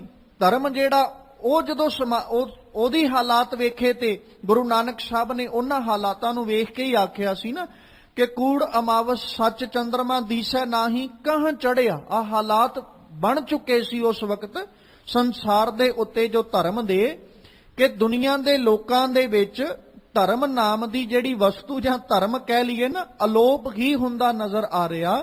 ਤੇ ਝੂਠ ਦੀ ਰਾਤ ਇਸ ਢੰਗ ਨਾਲ ਪਸਰੀ ਹੋਈ ਸੀ ਕਿ ਸੱਚ ਦੇ ਚੰਦਰਮਾ ਨੂੰ ਉਹਨੇ ਛੁਪਾ ਲਿਆ, ਲੁਕੋ ਲਿਆ। ਕਿਉਂਕਿ ਚੰਦਰਮਾ ਇੱਕ ਦਿਨ ਛਿਪਦਾ ਹੈ, ਪਰ ਹੌਲੀ ਹੌਲੀ ਫਿਰ ਚੰਦਰਮਾ ਪ੍ਰਗਟ ਹੋ ਜਾਂਦਾ ਹੈ। ਧਰਮ ਨੂੰ ਜਿੰਨਾ ਮਰਜ਼ੀ ਛੁਪਾਉਣ ਦਾ ਯਤਨ ਕਰ ਲਿਆ ਜਾਏ, ਧਰਮ ਕਦੇ ਛਿਪੇਗਾ ਨਹੀਂ। ਸਮਾਂ ਪਾ ਕੇ ਫਿਰ ਧਰਮ ਨੇ ਉਜਾਗਰ ਹੋ ਜਾਣਾ, ਧਰਮ ਨੇ ਫਿਰ ਪ੍ਰਗਟ ਹੋ ਹੀ ਜਾਣਾ। ਇਸੇ ਕਰਕੇ ਸਤਿਗੁਰੂ ਨੇ ਧਰਮ ਲਈ ਲਫ਼ਜ਼ ਚੰਦਰਮਾ ਵਰਤਿਆ, ਵੀ ਜਿਹੜਾ ਧਰਮ ਦਾ ਚੰਦਰਮਾ ਸੀ ਨਾ, ਉਹ ਕੂੜ ਦੀ ਅਮਾਵਸ ਨੇ, ਝੂਠ ਦੀ ਅਮਾਵਸ ਨੇ ਉਹਨੂੰ ਛੁਪਾ ਲਿਆ। ਤੇ ਉਹ ਅਮਾਵਸ ਇੰਨੀ ਕੁ ਛਾ ਗਈ ਕਿ ਹੁਣ ਧਰਮ ਦਾ ਚਾਨਣ ਦਿਸ ਹੀ ਨਹੀਂ ਰਿਹਾ, ਧਰਮ ਦਾ ਚੰਦਰਮਾ ਨਜ਼ਰ ਹੀ ਨਹੀਂ ਆ ਰਿਹਾ। ਦੁਨੀਆ ਇੰਨੀ ਕੁ ਜ਼ਿਆਦਾ ਪਾਪੀ ਬਣ ਚੁੱਕੀ ਸੀ, ਲੋਕ ਇੰਨੇ ਕੁ ਜ਼ਿਆਦਾ ਪਾਪੀ ਬਣ ਚੁੱਕੇ ਸਨ, ਜਾਂ ਜਿਹੜੇ ਧਾਰਮਿਕ ਆਗੂ ਸਨ ਉਹਨਾਂ ਦੇ ਹਾਲਾਤ ਐਸੇ ਬਣ ਚੁੱਕੇ ਸੀ, ਕਾਜੀ ਹੋਏ ਰਿਸ਼ਵਤੀ ਵੱਡੀ ਲੈ ਕੇ ਹੱਕ ਗਵਾਏ, ਜਾਂ ਜਿਹੜੇ ਧਾਰਮਿਕ ਹਾਲਾਤ ਸਨ ਉਹ ਇੰਨੇ ਕੁ ਤਰਸਯੋਗ ਬਣ ਗਏ। ਤੇ ਗੁਰੂ ਨਾਨਕ ਸਾਹਿਬ ਜੀ ਜਦੋਂ ਆਏ ਨਾ, ਭੱਟ ਨਲ ਜੀ ਕਹਿੰਦੇ, ਪ੍ਰਥਮੇ ਨਾਨਕ ਚੰਦ, ਸਭ ਤੋਂ ਪਹਿਲਾਂ ਧੰਨ ਗੁਰੂ ਨਾਨਕ ਪਾਤਸ਼ਾਹ ਜਿਹੜੇ ਚੰਨ ਰੂਪ ਹੋਏ, ਜਗਤ ਭਇਓ ਆਨੰਦ। ਜਦੋਂ ਉਹ ਆਏ ਜਗਤ ਵਿੱਚ ਇੱਕ ਆਨੰਦ ਦੀ ਲਹਿਰ ਦੌੜ ਗਈ, ਖੁਸ਼ੀ ਦੀ ਲਹਿਰ ਦੌੜ ਗਈ ਜਦੋਂ ਗੁਰੂ ਨਾਨਕ ਸਾਹਿਬ ਪ੍ਰਗਟ ਹੁੰਦੇ ਨੇ। ਜਦੋਂ ਆਪਾਂ ਗੁਰੂ ਨਾਨਕ ਪਾਤਸ਼ਾਹ ਦੇ ਪ੍ਰਕਾਸ਼ ਦੀ ਗੱਲ ਕਰਦੇ ਆ ਨਾ, ਤੇ ਕਵੀ ਸੰਤੋਖ ਸਿੰਘ ਜੀ ਨੇ ਬੜਾ ਪਿਆਰਾ ਜ਼ਿਕਰ ਕੀਤਾ ਵੀ ਜਦੋਂ ਗੁਰੂ ਨਾਨਕ ਸਾਹਿਬ ਜੀ ਨੇ ਅਵਤਾਰ ਲਿਆ ਨਾ, ਉਦੋਂ ਸਾਰੇ ਹੀ ਹਾਲਾਤ ਐਸੇ ਸਨ ਸਮਾਜ ਦੇ ਜਾਂ ਸੰਸਾਰ ਦੇ, ਮਾਨੋ ਸਾਰੀ ਦੀ ਸਾਰੀ ਲੋਕਾਈ ਨੇ, ਸਾਰੇ ਦੇ ਸਾਰੇ ਸੰਸਾਰ ਨੇ ਗੁਰੂ ਨਾਨਕ ਪਾਤਸ਼ਾਹ ਨੂੰ ਜਿਉ ਆਇਆ ਆਖਿਆ ਹੋਵੇ ਵੀ ਅੱਜ ਦੀਨ ਦੁਨੀਆ ਦਾ ਮਾਲਕ ਸੰਸਾਰ ਤੇ ਆਇਆ। ਹਾਲਾਤ ਹੀ ਐਸੇ। ਔਰ ਕਿਤੇ ਇਤਿਹਾਸ ਪੜੋ, ਉਹਨਾਂ ਨੇ ਜਿਹੜੇ ਕਹਿ ਲੋ ਵੀ ਅਲੰਕਾਰ ਵਰਤੇ ਨਾ ਕਵੀ ਸੰਤੋਖ ਸਿੰਘ ਨੇ, ਤੇ ਕਿਸੇ ਪ੍ਰਕਾਰ ਵੀ ਅਸੀਂ ਉਹਨਾਂ ਦੇ ਅਲੰਕਾਰਾਂ ਦੀ ਜਦੋਂ ਵਡਿਆਈ ਕਰਾਂਗੇ ਨਾ, ਗੁਰੂ ਨਾਨਕ ਸਾਹਿਬ ਦੀ ਸ਼ੋਭਾ ਕਰਾਂਗੇ, ਤੇ ਬਾ ਕਮਾਲ ਉਹਨਾਂ ਨੇ ਗੁਰੂ ਨਾਨਕ ਸਾਹਿਬ ਦੀ ਵਡਿਆਈ ਕੀਤੀ। ਵੀ ਜਦੋਂ ਸਤਿਗੁਰੂ ਜੀ ਅਵਤਾਰ ਲੈਂਦੇ ਨੇ, ਮਾਲਕ ਪਾਤਸ਼ਾਹ ਨੇ ਅਵਤਾਰ ਲਿਆ, ਮਾਤਾ ਤ੍ਰਿਪਤਾ ਜੀ ਦੀ ਕੁੱਖ ਤੋਂ ਜਦੋਂ ਅਵਤਾਰ ਲੈਂਦੇ ਨੇ, ਤੇ ਉਸ ਵਕਤ ਜਿਸ ਜਗ੍ਹਾ ਦੇ ਉੱਤੇ ਉਹਨਾਂ ਅਵਤਾਰ ਲਿਆ, ਸਾਰੇ ਦੇ ਸਾਰੇ ਉਸ ਅਸਥਾਨ ਤੇ ਚਾਨਣ ਹੀ ਚਾਨਣ ਵਿਖਰਿਆ। ਔਰ ਜਿਹੜਾ ਦੀਪਕ ਬਲ ਰਿਹਾ ਸੀ ਨਾ, ਉਸ ਦੀਪਕ ਦੀ, ਉਸ ਦੀਵੇ ਦੀ ਰੌਸ਼ਨੀ ਵੀ ਗੁਰੂ ਨਾਨਕ ਸਾਹਿਬ ਦੇ ਚਿਹਰੇ ਅੱਗੇ ਮੱਧਮ ਪੈ ਗਈ। ਐਸਾ ਅਲੌਕਿਕ ਦਿੱਖ, ਐਸਾ ਅਲੌਕਿਕ ਉਸ ਵਕਤ ਦ੍ਰਿਸ਼ ਸੀ ਜਦੋਂ ਗੁਰੂ ਨਾਨਕ ਪਾਤਸ਼ਾਹ ਜੀ ਸੰਸਾਰ ਤੇ ਅਵਤਾਰ ਲੈਂਦੇ ਨੇ। ਔਰ ਇਸੇ ਦ੍ਰਿਸ਼ ਨੂੰ ਵੇਖ ਕੇ ਦੌਲਤਾਂ ਨੇ ਆਖਿਆ ਸੀ ਨਾ, ਘਰਦਿਆਂ ਨੇ ਨਾਮ ਤੇ ਦੌਲਤਾਂ ਰੱਖਿਆ ਸੀ ਪਰ ਅੱਜ ਤੱਕ ਦੌਲਤ ਵੇਖੀ ਨਹੀਂ ਸੀ। ਪਰ ਹੁਣ ਜਿਹੜੀ ਦੌਲਤ ਅੱਜ ਲਈ ਹੈ ਨਾ, ਜਾਂ ਅੱਜ ਹਾਸਲ ਹੋਈ ਹੈ, ਤੇ ਇਹ ਦੌਲਤ ਦੁਨੀਆ ਚਾਹ ਕੇ ਵੀ ਕਦੇ ਹਾਸਲ ਨਹੀਂ ਕਰ ਸਕਦੀ। ਅੱਜ ਸੱਚਮੁੱਚ ਮਾਣ ਮਹਿਸੂਸ ਹੋ ਰਿਹਾ ਕਿ ਘਰਦਿਆਂ ਨੇ ਨਾਮ ਦੌਲਤਾਂ ਰੱਖਿਆ ਤੇ ਅੱਜ ਦੌਲਤ ਮਿਲੀ ਵੀ ਹੈ। ਜਦੋਂ ਆ ਕੇ ਮਹਿਤਾ ਕਲਿਆਣ ਦਾਸ ਨੂੰ ਦੱਸ ਦੇ ਵੀ ਮਹਿਤਾ ਕਲਿਆਣ ਦਾਸ, ਜਿਹੜੀ ਦੌਲਤ ਅੱਜ ਤੇਰੇ ਪੁੱਤਰ ਦੇ ਦਰਸ਼ਨ ਕਰਕੇ ਦੀਦਾਰ ਕਰਕੇ ਮੈਨੂੰ ਮਿਲੀ ਹੈ ਨਾ, ਸਾਰੇ ਦਾ ਸਾਰਾ ਸੰਸਾਰ ਚਾਹ ਕੇ ਵੀ ਉਸ ਦੌਲਤ ਨੂੰ ਕਦੇ ਹਾਸਲ ਨਹੀਂ ਕਰ ਸਕਦਾ। ਕਿਉਂਕਿ ਜਿਹੜਾ ਮਾਣ ਉਸ ਵਕਤ ਦੌਲਤਾਂ ਦਾਈ ਨੂੰ ਹਾਸਲ ਹੁੰਦਾ, ਕਿਉਂਕਿ ਸਭ ਤੋਂ ਪਹਿਲਾਂ ਦਰਸ਼ਨ ਤੇ ਉਹੀ ਕਰਦੀ ਹੈ ਨਾ, ਤੇ ਉਸ ਤੋਂ ਬਾਅਦ ਚ ਜਿੰਨਿਆਂ ਨੇ ਵੀ ਦੀਦਾਰ ਕੀਤੇ, ਜਿਨ੍ਹਾਂ ਦੀ ਵੀ ਗੱਲ ਕਰਾਂਗੇ, ਗੁਰੂ ਨਾਨਕ ਸਾਹਿਬ ਨੇ ਜਿਨ੍ਹਾਂ ਦਰਸ਼ਨ ਕੀਤੇ, ਜਿਨ੍ਹਾਂ ਨੇ ਆ ਕੇ ਗੁਰੂ ਨਾਨਕ ਸਾਹਿਬ ਦੇ ਦੀਦਾਰ ਕੀਤੇ, ਉਹ ਸਾਰੇ ਦੇ ਸਾਰੇ ਦੌਲਤਾਂ ਦਾਈ ਤੋਂ ਬਾਅਦ ਵਿੱਚ ਨੇ। ਜੇ ਸਭ ਤੋਂ ਪਹਿਲਾਂ ਦਰਸ਼ਨਾਂ ਦਾ ਮਾਣ ਪ੍ਰਾਪਤ ਹੁੰਦਾ ਤੇ ਉਹ ਦੌਲਤਾਂ ਨੂੰ ਹੁੰਦਾ। ਇਸ ਤੋਂ ਵੱਧ ਕੇ ਹੁਣ ਉਹਨੂੰ ਦੌਲਤ ਕੀ ਚਾਹੀਦੀ ਹੈ? ਸਤਿਗੁਰੂ ਪਾਤਸ਼ਾਹ ਜੀ ਦੇ ਸਰੂਪ, ਉਹਨਾਂ ਦੀ ਜੁਗਤੀ, ਸਮਾਜ ਨੂੰ ਤਾਰਨ ਦੀ ਉਹਨਾਂ ਦਾ ਤਰੀਕਾ ਢੰਗ, ਪ੍ਰਚਾਰ ਦੀ ਜੁਗਤੀ, ਇਨਸਾਨੀਅਤ ਨੂੰ ਜਿਹੜਾ ਜਿਉਣ ਦਾ ਸਿਖਾਉਣ ਦਾ ਢੰਗ ਵੇਖ ਕੇ ਭੱਟ ਨਲ ਜੀ ਕਹਿੰਦੇ, ਪ੍ਰਥਮੇ ਨਾਨਕ ਚੰਦ ਜਗਤ ਪਇਓ ਆਨੰਦ, ਤਾਰਨ ਮਨੁੱਖਿਆ ਜਨ ਕੀਓ ਪ੍ਰਗਾਸ। ਮਨੁੱਖਾਂ ਨੂੰ ਤਾਰਨ ਵਾਸਤੇ ਉਹਨਾਂ ਨੇ ਸੰਸਾਰ ਦੇ ਉੱਤੇ ਅਵਤਾਰ ਲਿਆ। ਗੁਰ ਅੰਗਦ ਦਿਓ ਨਿਦਾਨ, ਅਕਥ ਕਥਾ ਗਿਆਨ, ਪੰਚ ਭੂਤ ਬਸ ਕੀਨੇ, ਜਮਤ ਨਾ ਤਰਾਸ। ਗੁਰੂ ਨਾਨਕ ਸਾਹਿਬ ਦੀ ਜੋਤ ਹੁਣ ਅਗਾਂਹ ਗੁਰੂ ਅੰਗਦ ਪਾਤਸ਼ਾਹ ਵਿੱਚ ਆਈ। ਸਭ ਤੋਂ ਪਹਿਲਾਂ ਗੁਰੂ ਨਾਨਕ ਸਾਹਿਬ, ਉਹਨਾਂ ਨੇ ਜਗਤ ਦਾ ਉਧਾਰ ਕਰਨ ਵਾਸਤੇ ਪ੍ਰਗਾਸ ਲਿਆ, ਆਪਣਾ ਚਾਨਣ ਅਵਤਾਰ ਜਿਹੜਾ ਉਹ ਗੁਰੂ ਨਾਨਕ ਸਾਹਿਬ ਨੇ ਲਿਆ। ਹੁਣ ਉਤੋਂ ਬਾਅਦ ਚ ਕਹਿੰਦੇ ਗੁਰੂ ਅੰਗਦ ਪਾਤਸ਼ਾਹ ਜੀ ਆਏ। ਭੱਟ ਨਲ ਜੀ ਕਹਿੰਦੇ ਵੀ ਹੁਣ ਗੁਰੂ ਅੰਗਦ ਸਾਹਿਬ ਆਏ, ਉਹਨਾਂ ਵੀ ਬੜਾ ਅਦਭੁਤ ਜਿਹਾ ਕੌਤਕ ਸੰਸਾਰ ਤੇ ਵਰਤਾਇਆ। ਗੁਰ ਅੰਗਦ ਦਿਓ ਨਿਧਾਨ, ਗੁਰੂ ਅੰਗਦ ਸਾਹਿਬ ਜਦੋਂ ਤਖਤ ਤੇ ਬੈਠੇ ਤੇ ਉਹਨਾਂ ਸਮਾਜ ਨੂੰ ਖਜ਼ਾਨਾ ਦਿੱਤਾ। ਅਕਥ ਕਥਾ ਗਿਆਨ, ਆ ਖਜ਼ਾਨਾ ਦੇ ਰਹੇ। ਜੇ ਆਪਾਂ ਸੰਸਾਰਕ ਖਜ਼ਾਨੇ ਦੀ ਗੱਲ ਕਰਾਂਗੇ ਉਹ ਤੇ ਗੁਰੂ ਨਾਨਕ ਸਾਹਿਬ ਨੇ ਵੀ ਬੜਾ ਵੰਡਿਆ। ਤੇ ਖਿਮਾ ਕਰਿਓ ਮੈਂ ਇਹ ਲਫ਼ਜ਼ ਵਰਤਣ ਲੱਗਿਆ, ਸੰਸਾਰਕ ਧਨ ਤੇ ਦੁਨੀਆ ਨੂੰ ਪਹਿਲੋਂ ਵੀ ਬੜਾ ਦਿੱਤਾ ਜਾ ਰਿਹਾ ਹੈ, ਦੇ ਰਹੇ ਨੇ। ਬਾਕੀ ਜਿਹੜੇ ਆਪਣੇ ਆਪ ਨੂੰ ਰਾਜੇ ਬਾਦਸ਼ਾਹ ਅਖਵਾਉਣ ਵਾਲੇ, ਸੰਸਾਰਕ ਧਨ ਤੇ ਉਹਨਾਂ ਵੀ ਬਹੁਤ ਵੰਡਿਆ। ਠੀਕ ਹੈ, ਗੁਰੂ ਨਾਨਕ ਸਾਹਿਬ ਦੇ ਖਜ਼ਾਨਾ ਵੰਡਣ ਦਾ ਢੰਗ ਕੁਝ ਹੋਰ ਹੈ, ਗੁਰੂ ਨਾਨਕ ਸਾਹਿਬ ਦੇ ਵੰਡਣ ਦਾ ਤਰੀਕਾ ਦੁਨੀਆ ਨਾਲੋਂ ਵੱਖਰਾ ਹੈ। ਪਰ ਜੇ ਤੇ ਸੰਸਾਰਕ ਖਜ਼ਾਨੇ ਦੀ ਬਾਤ ਕਰਾਂਗੇ ਤੇ ਫਿਰ ਦੁਨੀਆ ਤੇ ਵੰਡਣ ਵਾਲੇ ਪਹਿਲੋਂ ਵੀ ਨੇ, ਉਹਨਾਂ ਵੀ ਵੰਡਿਆ। ਪਰ ਬਾਬੇ ਨਾਨਕ ਨੇ ਗੁਰੂ ਨਾਨਕ ਦੇ ਘਰ ਨੇ ਜਿਹੜਾ ਖਜ਼ਾਨਾ ਵੰਡਿਆ ਉਹ ਆ ਜੇ, ਜਿੱਥੇ ਗੁਰੂ ਨਾਨਕ ਦੇ ਘਰ ਵਿੱਚੋਂ ਸੰਸਾਰਕ ਪਦਾਰਥ ਮਿਲਦੇ ਨੇ ਨਾ, ਜੇ ਕਿਤੇ ਜੀਵ ਮਨ ਕਰਕੇ, ਬਿਰਤੀ ਕਰਕੇ ਗੁਰੂ ਨਾਨਕ ਦੇ ਦਰ ਤੇ ਆਉਂਦਾ, ਸੁਰਤ ਕਰਕੇ ਗੁਰੂ ਨਾਨਕ ਦੇ ਦਰ ਤੇ ਆਉਂਦਾ, ਤੇ ਗੁਰੂ ਨਾਨਕ ਦੇ ਘਰ ਵਿੱਚੋਂ ਇਹ ਆਪਣੀਆਂ ਝੋਲੀਆਂ ਸੰਸਾਰਕ ਧਨ ਨਾਲ ਤੇ ਭਰਦਾ ਹੀ ਭਰਦਾ ਹੈ। ਪਰ ਇੱਥੇ ਆ ਕੇ ਰੱਬ ਦੇ ਜਿਹੜਾ ਨਾਮ ਰੂਪੀ ਖਜ਼ਾਨਾ ਪ੍ਰਾਪਤ ਹੁੰਦਾ, ਉਹ ਦੁਨੀਆ ਦਾ ਸ਼ਾਇਦ ਕੋਈ ਸ਼ਖਸ ਦੂਜਾ ਦੇ ਹੀ ਨਾ ਸਕਦਾ ਹੋਵੇ। ਹੁਣ ਗੁਰੂ ਅੰਗਦ ਪਾਤਸ਼ਾਹ ਜੀ ਨੇ, ਉਹਨਾਂ ਨੇ ਕਿਰਪਾ ਵਰਤਾਈ, ਉਹਨਾਂ ਨਿਧਾਨ ਵੰਡਿਆ, ਖਜ਼ਾਨਾ ਵੰਡਿਆ। ਤੇ ਖਜ਼ਾਨਾ ਕਾਹਦਾ ਵੰਡ ਰਹੇ? ਅਕਥ ਕਥਾ ਗਿਆਨ, ਉਹ ਗਿਆਨ ਦਾ ਖਜ਼ਾਨਾ ਵੰਡ ਰਹੇ, ਅਕਥ ਦੀਆਂ ਬਾਤਾਂ ਵੰਡ ਰਹੇ ਨੇ। ਉਹ ਰੱਬ ਦੇ ਘਰ ਦੀਆਂ ਬਾਤਾਂ ਜਿਹੜੀਆਂ ਉਹਨਾਂ ਨੂੰ ਸੰਸਾਰ ਵਿੱਚ ਦੇ ਰਹੇ, ਐਸੇ ਖਜ਼ਾਨੇ ਨੂੰ ਵੰਡ ਰਹੇ ਨੇ। ਤੇ ਫਿਰ ਕਹਿੰਦੇ ਪੰਚ ਭੂਤ ਬਸ ਕੀਨੇ, ਉਹਨਾਂ ਆ ਗਿਆਨ ਦਿੱਤਾ, ਆ ਉਹਨਾਂ ਨੇ ਜੀਵਨ ਜੁਗਤੀ ਦਿੱਤੀ ਕਿ ਕਿਸ ਢੰਗ ਦੇ ਨਾਲ ਆਪਣੇ ਪੰਜ ਭੂਤ ਜਿਹੜੇ ਨੇ ਉਹਨਾਂ ਨੂੰ ਵਸ ਵਿੱਚ ਕਰਨਾ, ਆਪਣੇ ਪੰਜਾਂ ਵਿਕਾਰਾਂ ਨੂੰ ਆਪਣੇ ਕਾਬੂ ਵਿੱਚ ਕਰਨਾ ਹੈ। ਤੇ ਕਹਿੰਦੇ ਜਦੋਂ ਉਹ ਕਾਬੂ ਵਿੱਚ ਕਰਨ ਦਾ ਗਿਆਨ ਇਹ ਖਜ਼ਾਨਾ ਦਿੰਦੇ ਨੇ ਨਾ, ਫਿਰ ਜਮਤ ਨਾ ਤਰਾਸ, ਉਹਨਾਂ ਭੂਤਾਂ ਦਾ ਫਿਰ ਡਰ, ਉਹਨਾਂ ਵਿਕਾਰਾਂ ਦਾ ਡਰ ਜੀਵਨ ਦੇ ਵਿੱਚੋਂ ਮੁੱਕ ਜਾਂਦਾ ਹੈ। ਫਿਰ ਡਰ ਪੈਦਾ ਹੀ ਨਹੀਂ ਹੁੰਦਾ ਉਹਨਾਂ ਵਿਕਾਰਾਂ ਦਾ, ਜਿਨ੍ਹਾਂ ਨੂੰ ਵਸ ਵਿੱਚ ਕਰਨ ਦੀ ਜਾਚ ਧੰਨ ਗੁਰੂ ਅੰਗਦ ਦੇਵ ਪਾਤਸ਼ਾਹ ਦਿੰਦੇ ਨੇ। ਆਪਾਂ ਪੜ੍ਹ ਕੇ ਆਏ ਨਾ, ਅਮੈ ਦ੍ਰਿਸ਼ਟ ਸ਼ੁਭ ਕਰੈ ਹਰੈ ਅਗ ਪਾਪ ਸਕਲ ਮਲ ਕਾਮ ਕ੍ਰੋਧ ਲੋਭ ਮੋਹ ਵਸ ਕਰੈ ਸਭੈ ਬਲ। ਧੰਨ ਗੁਰੂ ਅੰਗਦ ਦੇਵ ਪਾਤਸ਼ਾਹ ਨੇ ਐਸਾ ਕੌਤਕ ਵਰਤਾਇਆ, ਉਹਨਾਂ ਦੀ ਅੰਮ੍ਰਿਤ ਰੂਪ ਦ੍ਰਿਸ਼ਟੀ ਨੇ ਐਸੀ ਮਿਹਰ ਵਰਤਾਈ ਕਿ ਜਿਹਦੇ ਉੱਤੇ ਅੰਮ੍ਰਿਤ ਰੂਪ ਦ੍ਰਿਸ਼ਟੀ ਵਰਤਾਈ ਸ਼ੁਭ ਕਰੈ, ਉਸੇ ਨੂੰ ਸ਼ੁਭ ਕਰਤਾ, ਪਾਕ ਤੇ ਪਵਿੱਤਰ ਭਲਾ ਕਰਤਾ, ਪਾਵਨ ਕਰ ਦਿੱਤਾ। ਕਿਉਂਕਿ ਉਹਦੀ ਪਾਕਤਾ ਦਾ ਸਭ ਤੋਂ ਵੱਡਾ ਕਾਰਨ ਇਹ ਕਿ ਧੰਨ ਗੁਰੂ ਅੰਗਦ ਦੇ ਪਾਤਸ਼ਾਹ ਨੇ ਉਹਦੇ ਜੀਵਨ ਵਿੱਚੋਂ ਕਾਮ ਕ੍ਰੋਧ ਲੋਭ ਮੋਹ ਵਸ ਕਰੇ ਸਭੈ ਬਲ, ਇਹ ਸਾਰਿਆਂ ਨੂੰ ਉਹਦੇ ਅਧੀਨ ਕਰਤਾ। ਇਸੇ ਨੇ ਜਦੋਂ ਆਪਾਂ ਇਹਨਾਂ ਦੀ ਗੱਲ ਕਰਦੇ ਆ ਨਾ, ਪੰਜਾਂ ਦੀ ਜਾਂ ਪੰਜਾਂ ਵਿਕਾਰਾਂ ਦੀ ਬਾਤ ਪਾਉਂਦੇ ਆ, ਇਹ ਪੰਜੇ ਵਿਕਾਰ ਨੇ ਜਿਹੜੇ ਸਾਡੀ ਅਪਵਿੱਤਰਤਾ ਦਾ ਕਾਰਨ ਨੇ। ਪਰ ਜਦੋਂ ਇਹਨਾਂ ਨੂੰ ਅਸੀਂ ਵਸ ਵਿੱਚ ਕਰ ਲਿਆ, ਇਹਨਾਂ ਨੂੰ ਕਾਬੂ ਵਿੱਚ ਕਰ ਲੈਣਾ ਹੀ ਸਾਡੀ ਪਾਕਤਾ ਦਾ ਕਾਰਨ ਬਣਦੇ ਨੇ, ਪਵਿੱਤਰਤਾ ਦਾ ਕਾਰਨ ਬਣਦੇ।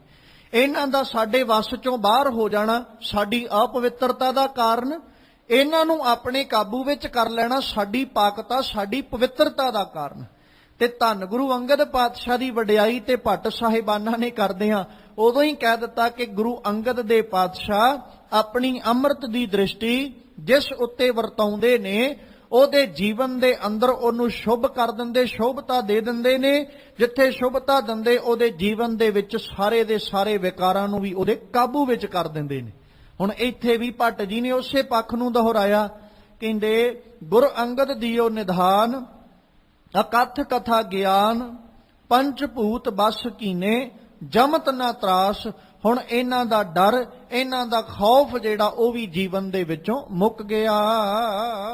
ਗੁਰ ਅਮਰ ਗੁਰੂ ਸ੍ਰੀ ਸਤ ਕਲ ਜੁਗ ਰਾਖੀ ਪਤ ਅਗਨ ਦੇਖਤ ਗਤ ਚਰਨ ਕਵਲ ਜਾਸ। ਹੁਣ ਗੁਰੂ ਅੰਗਦ ਦੇਵ ਪਾਤਸ਼ਾਹ ਤੋਂ ਬਾਅਦ ਵਿੱਚ ਜੋਤ ਜਾਂਦੀ ਹੈ ਗੁਰੂ ਅਮਰਦਾਸ ਸਾਹਿਬ ਤੱਕ। ਜੋਤ ਦਾ ਵੀ ਸਫ਼ਰ ਤੈਅ ਹੋ ਰਿਹਾ ਨਾ,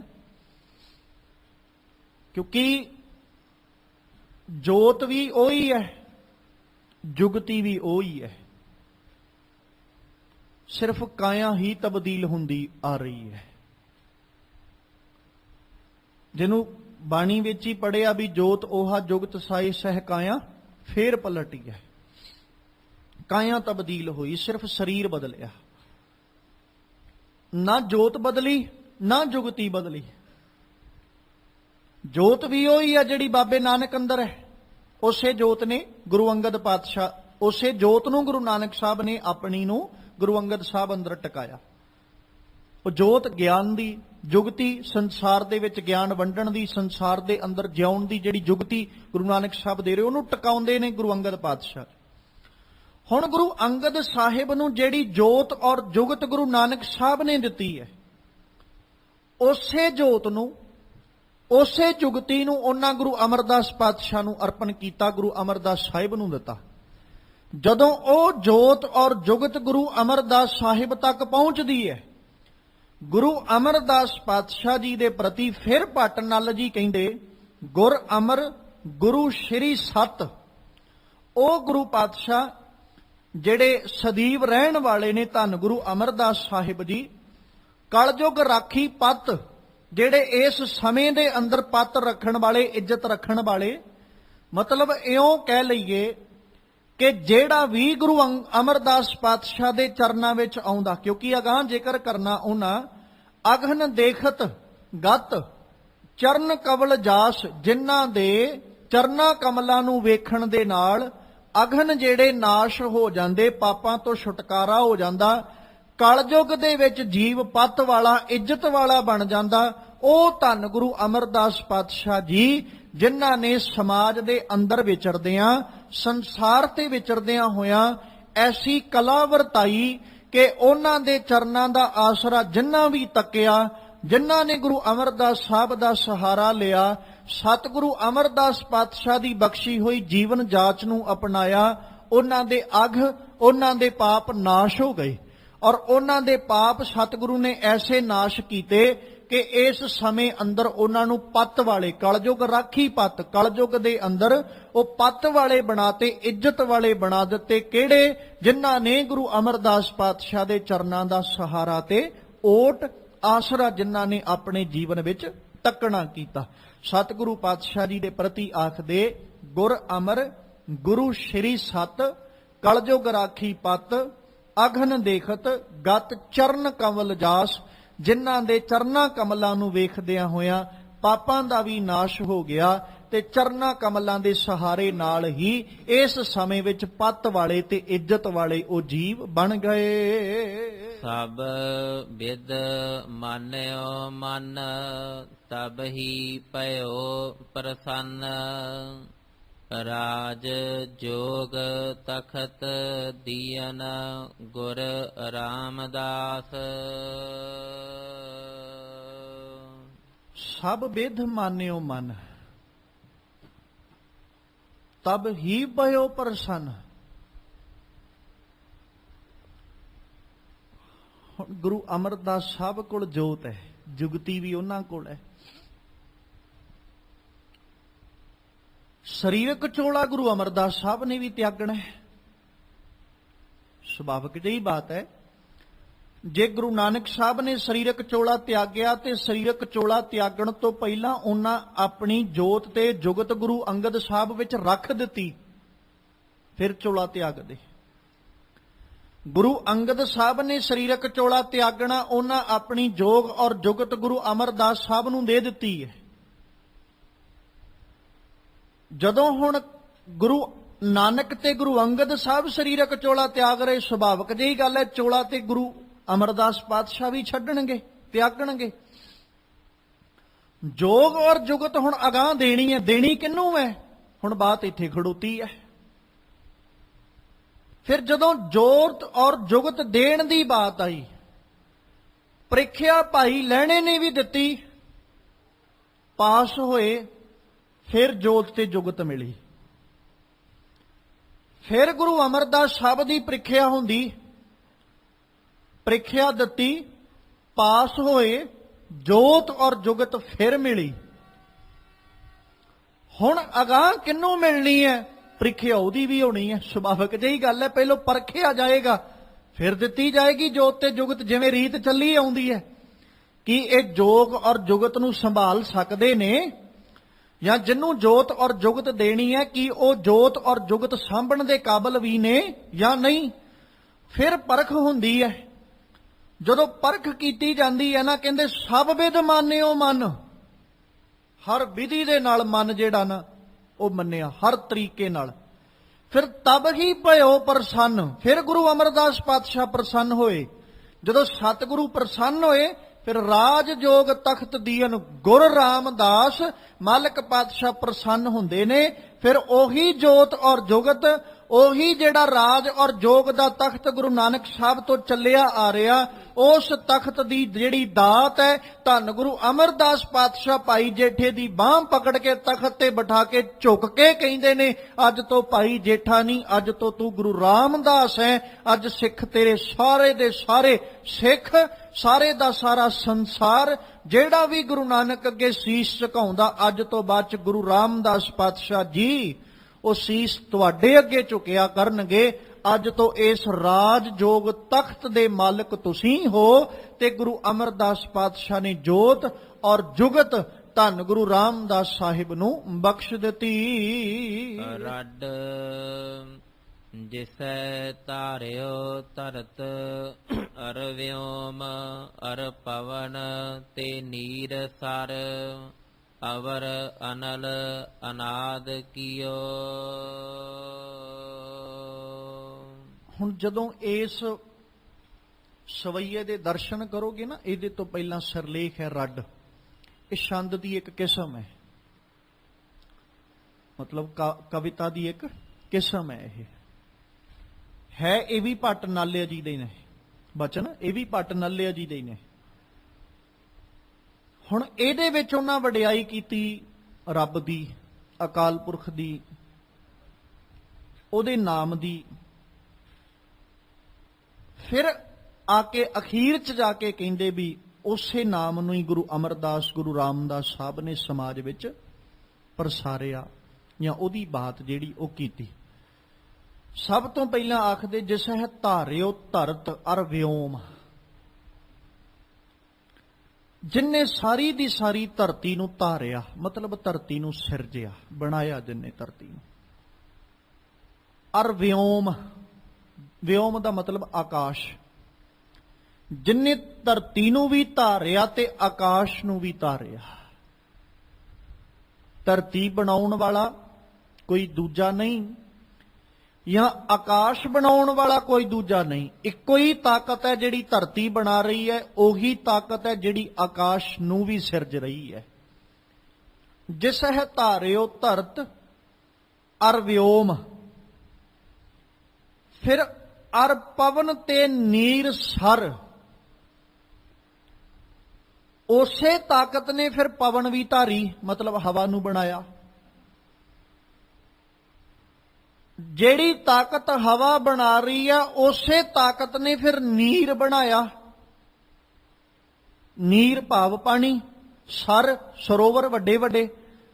ਉਸੇ ਤਾਕਤ ਨੇ ਧਰਤੀ ਬਣਾਈ, ਉਸੇ ਨੇ ਆਕਾਸ਼, ਉਸੇ ਨੇ ਹੀ ਪਵਨ, ਤੇ ਉਹੀ ਤਾਕਤ ਹੈ ਜਿਹੜੀ ਪਾਣੀ ਦੇ ਵੱਡੇ ਵੱਡੇ ਸਰੋਵਰ ਵੀ ਬਣਾ ਰਹੀ ਹੈ। ਅਵਰ ਅਨਲ ਅਨਾਦ ਕੀਓ, ਕਹਿੰਦੇ ਇੱਥੇ ਹੀ ਬਸ ਨਹੀਂ, ਉਹੀ ਤਾਕਤ ਹੈ ਫਿਰ ਜਿਹੜੀ ਅਗਨ ਬਣਾ ਰਹੀ ਹੈ, ਅੱਗ ਬਣਾ ਰਹੀ ਹੈ, ਤੇ ਅੱਗ ਬਣਾ ਕੇ ਫਿਰ ਸਾਰੇ ਦੇ ਸਾਰੇ ਸੰਸਾਰ ਦੀ ਸਿਰਜਣਾ ਕਰ ਰਹੀ ਹੈ।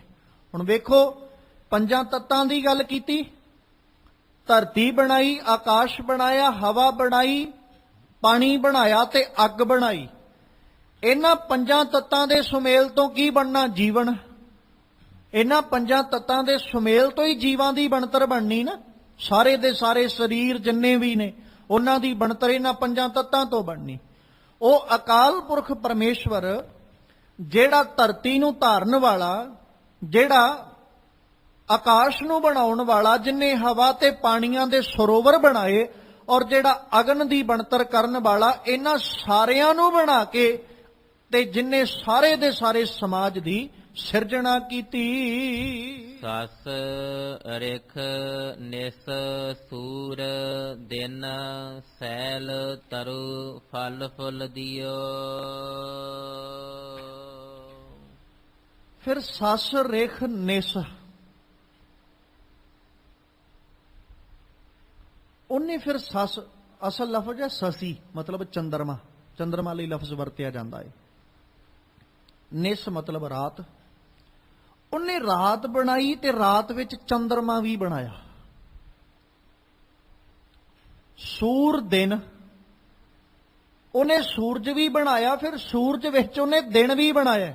ਮਤਲਬ ਉਹਨੇ ਸੂਰਜ ਬਣਾਇਆ, ਸੂਰਜ ਜਦੋਂ ਚੜ੍ਹਿਆ ਤੇ ਕੀ ਬਣਿਆ? ਦਿਨ। ਉਹਨੇ ਦਿਨ ਦੀ ਸਿਰਜਣਾ ਕੀਤੀ, ਸੂਰਜ ਵੀ ਉਸੇ ਨੇ ਬਣਾਇਆ। ਸੈਲ ਤਰੁ ਫਲ ਫੁੱਲ ਦਿਓ, ਫਿਰ ਉਹਨੇ ਸੈਲ ਬਣਾਏ, ਵੱਡੇ ਵੱਡੇ ਪਹਾੜ ਬਣਾਏ, ਉਹਨੇ ਵੱਡੀਆਂ ਵੱਡੀਆਂ ਚਟਾਨਾਂ ਬਣਾਈਆਂ। ਤਰੁ ਅਸਲ ਵਿੱਚ ਲਫ਼ਜ਼ ਹੈ ਤਰ, ਤਰਵਰ, ਤਰਵਰ ਤੋਂ ਤਰ ਬਣਿਆ, ਮਤਲਬ ਰੁੱਖ। ਇੱਥੇ ਲਫ਼ਜ਼ ਤਰੁ ਵਰਤ ਰਹੇ। ਹੁਣ ਰੁੱਖ ਵੀ ਉਹਨੇ ਬਣਾਏ, ਔਰ ਬੜੀ ਅਦਭੁਤ ਜਿਹੀ ਬਾਤ ਭੱਟ ਜੀ ਨੇ ਕੀਤੀ। ਕਹਿੰਦੇ ਰੁੱਖ ਤੇ ਬਣਾਏ, ਫਿਰ ਫਲ ਫੁੱਲ ਦਿਓ। ਰੁੱਖਾਂ ਨੂੰ ਫੁੱਲ ਵੀ ਦਿੱਤੇ ਤੇ ਫਲ ਵੀ ਦਿੱਤੇ। ਦੇਣ ਵਾਲਾ ਕੌਣ ਹੈ? ਅਕਾਲ ਪੁਰਖ ਪਰਮੇਸ਼ਵਰ, ਜਿਹਨੂੰ ਆਪਾਂ ਪੜ੍ਹਿਆ ਨਾ, ਪਵਨ ਗੁਰੂ ਪਾਣੀ ਪਿਤਾ, ਮਾਤਾ ਧਰਤ ਮਹੱਤ, ਦਿਵਸ ਰਾਤ ਦੋਏ ਦਾਈ ਦਾਇਆ, ਖੇਲੈ ਸਗਲ ਜਗਤ। ਸਾਰੇ ਦਾ ਸਾਰਾ ਜਗਤ ਬਣਾਈ ਉਹਦੀ ਇਸ ਖੇਡ ਵਿੱਚ ਨਾ। ਦਿਵਸ ਰਾਤ ਦੋਏ ਦਾਈ ਦਾਇਆ, ਉਹਨੇ ਇੱਕ ਦਾਈ ਤੇ ਇੱਕ ਦਾਇਆ ਬਣਾਤਾ। ਖਿਡਾਵੀ ਤੇ ਖਿਡਾਵਾ ਬਣਾਤੇ ਉਹਨੇ। ਹੁਣ ਇਹ ਖਿਡਾਵੀ ਤੇ ਖਿਡਾਵਾ ਐਸੇ ਨੇ, ਦਿਨ ਆਉਂਦਾ, ਦਿਨ ਆਪਣੀ ਗੋਦ ਵਿੱਚ ਜੀਵਾਂ ਨੂੰ ਖਿਡਾਉਣ ਲੱਗ ਜਾਂਦਾ, ਜੀਵ ਖੇਡਣ ਲੱਗ ਜਾਂਦੇ। ਖਿਡਾਵਾ ਹੈ ਇਹ ਜੀਵਾਂ ਦਾ, ਜੀਵ ਖੇਡ ਰਹੇ। ਹੁਣ ਦਿਨ ਚੜਿਆ, ਆਪਾਂ ਸਾਰਿਆਂ ਨੇ ਖੇਡਣਾ, ਖਿਡਾਵੇ ਨੇ ਸਾਨੂੰ ਖਿਡਾਉਣਾ। ਰਾਤ ਪੈਣੀ, ਦਾਈ ਦੀ ਵਾਰੀ ਆ ਜਾਣੀ, ਮਤਲਬ ਖਿਡਾਵੀ ਦੀ ਵਾਰੀ ਆ ਜਾਣੀ, ਖਿਡਾਉਣ ਵਾਲੀ ਦੀ ਵਾਰੀ ਆ ਜਾਣੀ। ਰਾਤ ਪੈਣੀ ਹੈ, ਰਾਤ ਨੂੰ ਆਪਾਂ ਸਾਰਿਆਂ ਨੂੰ ਉਹਨੇ ਆਪਣੀ ਗੋਦ 'ਚ ਲੈ ਕੇ ਸਵਾ ਲੈਣਾ। ਸਾਰੇ ਦਾ ਸਾਰਾ ਜਗਤ ਖੇਡ ਰਿਹਾ ਇਸੇ ਤਕਨੀਕ ਦੇ ਅਧੀਨ ਜਿਹੜੀ ਰੱਬ ਨੇ ਬਣਾਈ। ਵੀ ਦਿਨ ਤੇ ਰਾਤ ਜਿਹੜਾ ਉਸ ਮਾਲਕ ਨੇ ਬਣਾਇਆ, ਦੋ ਦਾਈ ਤੇ ਦਾਇਆ ਨੇ, ਇਹ ਸਾਰੇ ਦੇ ਸਾਰੇ ਜਗਤ ਨੂੰ ਖਿਡਾ ਰਹੇ ਤੇ ਜਗਤ ਖੇਡ ਰਿਹਾ ਸਾਰੇ ਦਾ ਸਾਰਾ। ਤੇ ਮਾਲਕ ਜੀ ਦੇ ਪ੍ਰਤੀ ਸਤਿਗੁਰੂ ਜੀ ਦੀ ਸ਼ੋਭਾ ਕਰਦੇ ਆ ਨਾ, ਰੱਬ ਦੀ ਵਡਿਆਈ ਕਰਦੇ ਆ। ਭੱਟ ਜੀ ਕਹਿੰਦੇ ਵੀ ਉਹ ਅਕਾਲ ਪੁਰਖ ਨੇ ਨਾ ਫਿਰ ਰਾਤ ਵੇਲੇ ਚੰਦਰਮਾ ਤੇ ਦਿਨ ਵੇਲੇ ਸੂਰਜ ਦੀ ਸਿਰਜਣਾ ਕੀਤੀ, ਸੂਰਜ ਬਣਾਇਆ। ਜਿੱਥੇ ਉਹ ਇਹਨਾਂ ਦੀ ਸਿਰਜਣਾ ਕਰ ਰਿਹਾ ਹੈ ਅਕਾਲ ਪੁਰਖ ਪਰਮੇਸ਼ਵਰ, ਉੱਥੇ ਉਹਨੇ ਵੱਡੀਆਂ ਵੱਡੀਆਂ ਚਟਾਨਾਂ ਪਹਾੜ ਵੀ ਬਣਾਏ। ਉਹਨਾਂ ਨੂੰ ਬਣਾਉਣ ਵਾਲਾ ਕੋਈ ਹੋਰ ਨਹੀਂ, ਚਟਾਨਾਂ ਬਣਾਉਣ ਵਾਲਾ ਵੀ ਉਹੀ ਹੈ। ਜਿੱਥੇ ਜੀਵਾਂ ਨੂੰ ਬਣਾਉਣ ਵਾਲਾ ਉਹ, ਜੀਵਾਂ ਨੂੰ ਬਣਤਰ ਦੇਣ ਵਾਲਾ ਉਹ, ਜੀਵਾਂ ਦੀ ਸਿਰਜਣਾ ਸਿਰਜਣ ਵਾਲਾ ਉਹ, ਉੱਥੇ ਕਹਿੰਦੇ ਰੁੱਖ ਬਣਾਉਣ ਵਾਲਾ ਵੀ ਉਹ ਆਪ ਹੀ ਹੈ। ਫਿਰ ਰੁੱਖ ਬਣ ਗਏ ਜਦੋਂ, ਉਹਨਾਂ ਨੂੰ ਫੁੱਲ ਤੇ ਫਲ ਕਿਸੇ ਦੂਜੀ ਤਾਕਤ ਨੇ ਨਹੀਂ ਲਾਏ, ਫੁੱਲ ਵੀ ਉਹ ਆਪੇ ਹੀ ਲਾਉਂਦਾ ਤੇ ਫਲ ਵੀ ਉਸੇ ਆਪੇ ਹੀ ਲਾਏ ਹਨ। ਸੁਰ ਨਰ ਸਪਤ ਸਮੁੰਦਰ ਕੇ ਧਾਰਿਓ ਤ੍ਰਿਭਵਨ ਜਾਸ। ਫਿਰ ਉਹਨੇ ਕੀ ਕੀਤਾ ਜੀ? ਕਹਿੰਦੇ ਸੁਰ ਨਰ ਸਪਤ ਸਮੁੰਦਰ ਕੀਏ ਧਾਰਿਓ ਤ੍ਰਿਭਵਨ ਜਾਸ। ਉਹਨੇ ਸੁਰ ਵੀ ਪੈਦਾ ਕੀਤੇ, ਨਰ ਵੀ ਪੈਦਾ ਕੀਤੇ, ਸਪਤ ਸਮੁੰਦਰ, ਉਹਨੇ 7 ਸਮੁੰਦਰ ਵੀ ਬਣਾਏ। ਧਾਰਿਓ ਤ੍ਰਿਭਵਨ ਜਾਸ, ਉਹਨੇ ਜਿਹੜੇ 3 ਲੋਕ ਨੇ ਇਹਨਾਂ ਦੀ ਵੀ ਸਿਰਜਣਾ ਕੀਤੀ। ਧਰਤੀ ਬਣੀ, ਮਾਤ ਲੋਕ ਦੀ ਤਿਆਰੀ ਹੋਈ ਹੈ, ਮਤਲਬ ਧਰਤੀ ਨੂੰ ਮਾਤ ਲੋਕ ਮੰਨਿਆ ਜਾਂਦਾ। ਧਰਤੀ ਤੋਂ ਹੇਠਾਂ, ਮਤਲਬ ਜਦੋਂ ਧਰਤੀ ਟਿਕ ਗਈ ਹੈ, ਸੁਭਾਵਿਕ ਜਿਹੀ ਗੱਲ ਹੈ ਵੀ ਪਾਤਾਲ ਲੋਕ ਦੀ ਸਿਰਜਣਾ ਵੀ ਹੋ ਗਈ, ਪਾਤਾਲ ਵੀ ਬਣ ਗਿਆ। ਧਰਤੀ ਤੋਂ ਉਤਾਂਹ ਕੀ ਹੈ? ਆਕਾਸ਼। ਆਕਾਸ਼ ਬਣਾਉਣ ਵਾਲਾ ਵੀ ਆਪ, ਧਰਤੀ ਬਣਾਉਣ ਵਾਲਾ ਵੀ ਆਪ। ਤੇ ਜਿੰਨੇ ਧਰਤੀ ਤੇ ਆਕਾਸ਼ ਬਣਾਏ, ਫਿਰ ਤਿੰਨੇ ਲੋਕ ਕੋਈ ਦੂਜਾ ਥੋੜੀ ਆ ਕੇ ਬਣਾਏਗਾ, ਤਿੰਨੋਂ ਲੋਕ ਵੀ ਬਣਾਉਣ ਵਾਲਾ ਉਹ ਆਪ ਹੀ ਹੈ। ਸਤਿਗੁਰੂ ਜੀ ਆਖਦੇ, ਭੱਟ ਜੀ ਕਹਿੰਦੇ ਉਹਨੇ ਆਪ ਹੀ ਦੇਵਤੇ ਵੀ ਪੈਦਾ ਕੀਤੇ। ਦੇਵਤੇ ਕਿਸੇ ਹੋਰ ਨੇ ਨਹੀਂ, ਉਸੇ ਨੇ ਬਣਾਏ। ਜਾਂ ਦੇਵਤੇ ਆਪੇ ਨਹੀਂ, ਉਹਦੇ ਬਣਾਏ ਹੋਏ ਬਣੇ ਨੇ। ਇਸੇ ਕਰਕੇ ਗੁਰੂ ਕਲਗੀਧਰ ਪਾਤਸ਼ਾਹ ਨੇ ਆਖਿਆ ਸੀ, ਕਾਲ ਪਾਏ ਬ੍ਰਹਮਾ ਬਪਤਰਾ, ਕਾਲ ਪਾਏ ਸ਼ਿਵਜੂ ਅਵਤਰਾ, ਕਾਲ ਪਾਏ ਕਰ ਵਿਸ਼ਨ ਪ੍ਰਕਾਸ਼ਾ, ਸਕਲ ਕਾਲ ਕਾ ਕੀਆ ਤਮਾਸ਼ਾ। ਜਵਨ ਕਾਲ ਜੋਗੀ शिव कीयो वेद राज, ब्रह्मा जूथियो। जवन काल सब लोक सवारा, नमस्कार है ताहे हमारा। साडी ओदे चरना च नमस्कार है, ਜਿਹੜਾ ਸਾਰੇ ਦੇ ਸਾਰੇ ਲੋਕ ਨੂੰ ਸਵਾਰਨ ਵਾਲਾ, ਮਤਲਬ ਲੋਕਾਈ ਨੂੰ ਸਵਾਰਨ ਵਾਲਾ। ਜਿੰਨੇ ਵੱਡੇ ਵੱਡੇ ਦੇਵਤੇ ਵੀ ਬਣਾਏ, ਬ੍ਰਹਮਾ ਜੀ ਵਰਗੇ, ਸ਼ਿਵ ਜੀ ਵਰਗੇ, ਜਾਂ ਹੋਰ ਵੱਡੇ ਵੱਡੇ ਦੇਵਤੇ, ਜਿੰਨੇ ਉਹਨਾਂ ਦੀ ਸਿਰਜਣਾ ਵੀ ਕੀਤੀ। ਤੇ ਇੱਥੇ ਭੱਟ ਜੀ ਕਹਿੰਦੇ ਉਹੀ ਅਕਾਲ ਪੁਰਖ ਪਰਮੇਸ਼ਵਰ, ਸੁਰ ਔਰ ਨਰ ਦੋਵੇਂ ਵੱਖਰੇ ਵੱਖਰੇ। ਸੁਰ ਜਿੰਨੇ ਬਣਾਏ, ਨਰ ਜਿੰਨੇ ਬਣਾਏ, ਸਪਤ ਸਮੁੰਦਰ 7 ਸਮੁੰਦਰ ਦੀ ਸਿਰਜਣਾ ਜਿਸ ਨੇ ਕੀਤੀ, ਉਹੀ ਅਕਾਲ ਪੁਰਖ ਪਰਮੇਸ਼ਵਰ ਜਿਹੜਾ ਤਿੰਨਾਂ ਲੋਕਾਂ ਨੂੰ ਵੀ ਬਣਾਉਣ ਵਾਲਾ ਹੈ। ਕੋਈ ਏਕ ਨਾਮ ਹਰ ਨਾਮ ਸਤ, ਪਾਇਓ ਗੁਰ ਅਮਰ ਪ੍ਰਗਾਸ। ਉਹੀ ਅਕਾਲ ਪੁਰਖ ਪਰਮੇਸ਼ਵਰ ਦਾ ਨਾਮ ਜਿਹੜਾ, ਸੋਈ ਏਕ ਨਾਮ, ਹਰ ਨਾਮ ਰੱਬ ਦਾ ਜਿਹੜਾ ਨਾਮ ਹੈ, ਸਤ ਪਾਇਓ, ਉਹਨੂੰ ਹਾਸਲ ਕੀਤਾ। ਗੁਰ ਅਮਰ ਪ੍ਰਗਾਸ, ਗੁਰੂ ਅਮਰਦਾਸ ਪਾਤਸ਼ਾਹ ਜੀ ਦੇ ਕੋਲੋਂ ਧੰਨ ਗੁਰੂ ਰਾਮਦਾਸ ਸਾਹਿਬ ਜੀ ਉਸ ਅਕਾਲ ਪੁਰਖ ਪਰਮੇਸ਼ਵਰ ਦੇ ਨਾਮ ਨੂੰ, ਉਸ ਪ੍ਰਭੂ ਦੇ ਨਾਮ ਨੂੰ, ਜਿਸ ਪ੍ਰਭੂ ਨੇ ਆ ਸਾਰੀ ਦੀ ਸਾਰੀ ਸਿਰਜਣਾ ਕੀਤੀ। ਹੁਣ ਜੋ ਆਪਾਂ ਉੱਪਰ ਵਿਚਾਰਿਆ, ਮਤਲਬ ਜਿੰਨੇ ਧਰਤੀ ਬਣਾਈ, ਜਿੰਨੇ ਆਕਾਸ਼ ਬਣਾਇਆ, ਜਿੰਨੇ ਪੰਜੇ ਤੱਤ ਬਣਾਏ, ਜਿੰਨੇ ਪੰਜੇ ਤੱਤ ਬਣਾ ਕੇ ਜੀਵਾਂ ਦੀ ਬਣਤਰ ਬਣਾਈ, ਸਾਰੇ ਦੀ ਸਾਰੀ ਜਿਹਨੂੰ ਕਹਿ ਲਈਏ ਵੀ ਸਿਰਜਣਾ ਸਿਰਜਣ ਵਾਲਾ ਉਹ ਅਕਾਲ ਪੁਰਖ ਪਰਮੇਸ਼ਵਰ। ਇੱਕ ਨਿੱਕੇ ਜਿਹੇ ਕਿਣਕੇ ਤੋਂ ਲੈ ਕੇ ਵੱਡੇ ਪਹਾੜ ਤੱਕ, ਇੱਕ ਚੀਂਟੀ ਤੋਂ ਲੈ ਕੇ ਕੁੰਚਰ ਬਣਾਉਣ ਤੱਕ ਜਿਹਨੇ ਸਾਰਾ ਕੁਝ ਬਣਾਇਆ, ਉਹ ਅਕਾਲ ਪੁਰਖ ਪਰਮੇਸ਼ਵਰ ਦਾ ਨਾਮ ਗੁਰੂ ਅਮਰਦਾਸ ਪਾਤਸ਼ਾਹ ਜੀ ਦੇ ਕੋਲ ਹੈ। ਉਸੇ ਅਕਾਲ ਪੁਰਖ ਪਰਮੇਸ਼ਵਰ ਦੇ ਨਾਮ ਨੂੰ ਧੰਨ ਗੁਰੂ ਅਮਰਦਾਸ ਪਾਤਸ਼ਾਹ ਜੀ ਦੇ ਕੋਲੋਂ ਗੁਰੂ ਰਾਮਦਾਸ ਸਾਹਿਬ ਜੀ ਹਾਸਲ ਕਰਦੇ। ਤੇ ਧੰਨ ਗੁਰੂ ਰਾਮਦਾਸ ਪਾਤਸ਼ਾਹ ਜੀ ਉਸ ਨਾਮ ਨੂੰ ਹਾਸਲ ਕਰਕੇ ਫਿਰ ਸਾਰੇ ਦੇ ਸਾਰੇ ਜਗਤ ਵਿੱਚ ਉਸੇ ਨਾਮ ਦਾ ਪ੍ਰਗਾਸ, ਉਸੇ ਨਾਮ ਦਾ ਚਾਨਣ ਜਿਹੜਾ ਉਹਨੂੰ ਬਖੇਰਦੇ ਨੇ।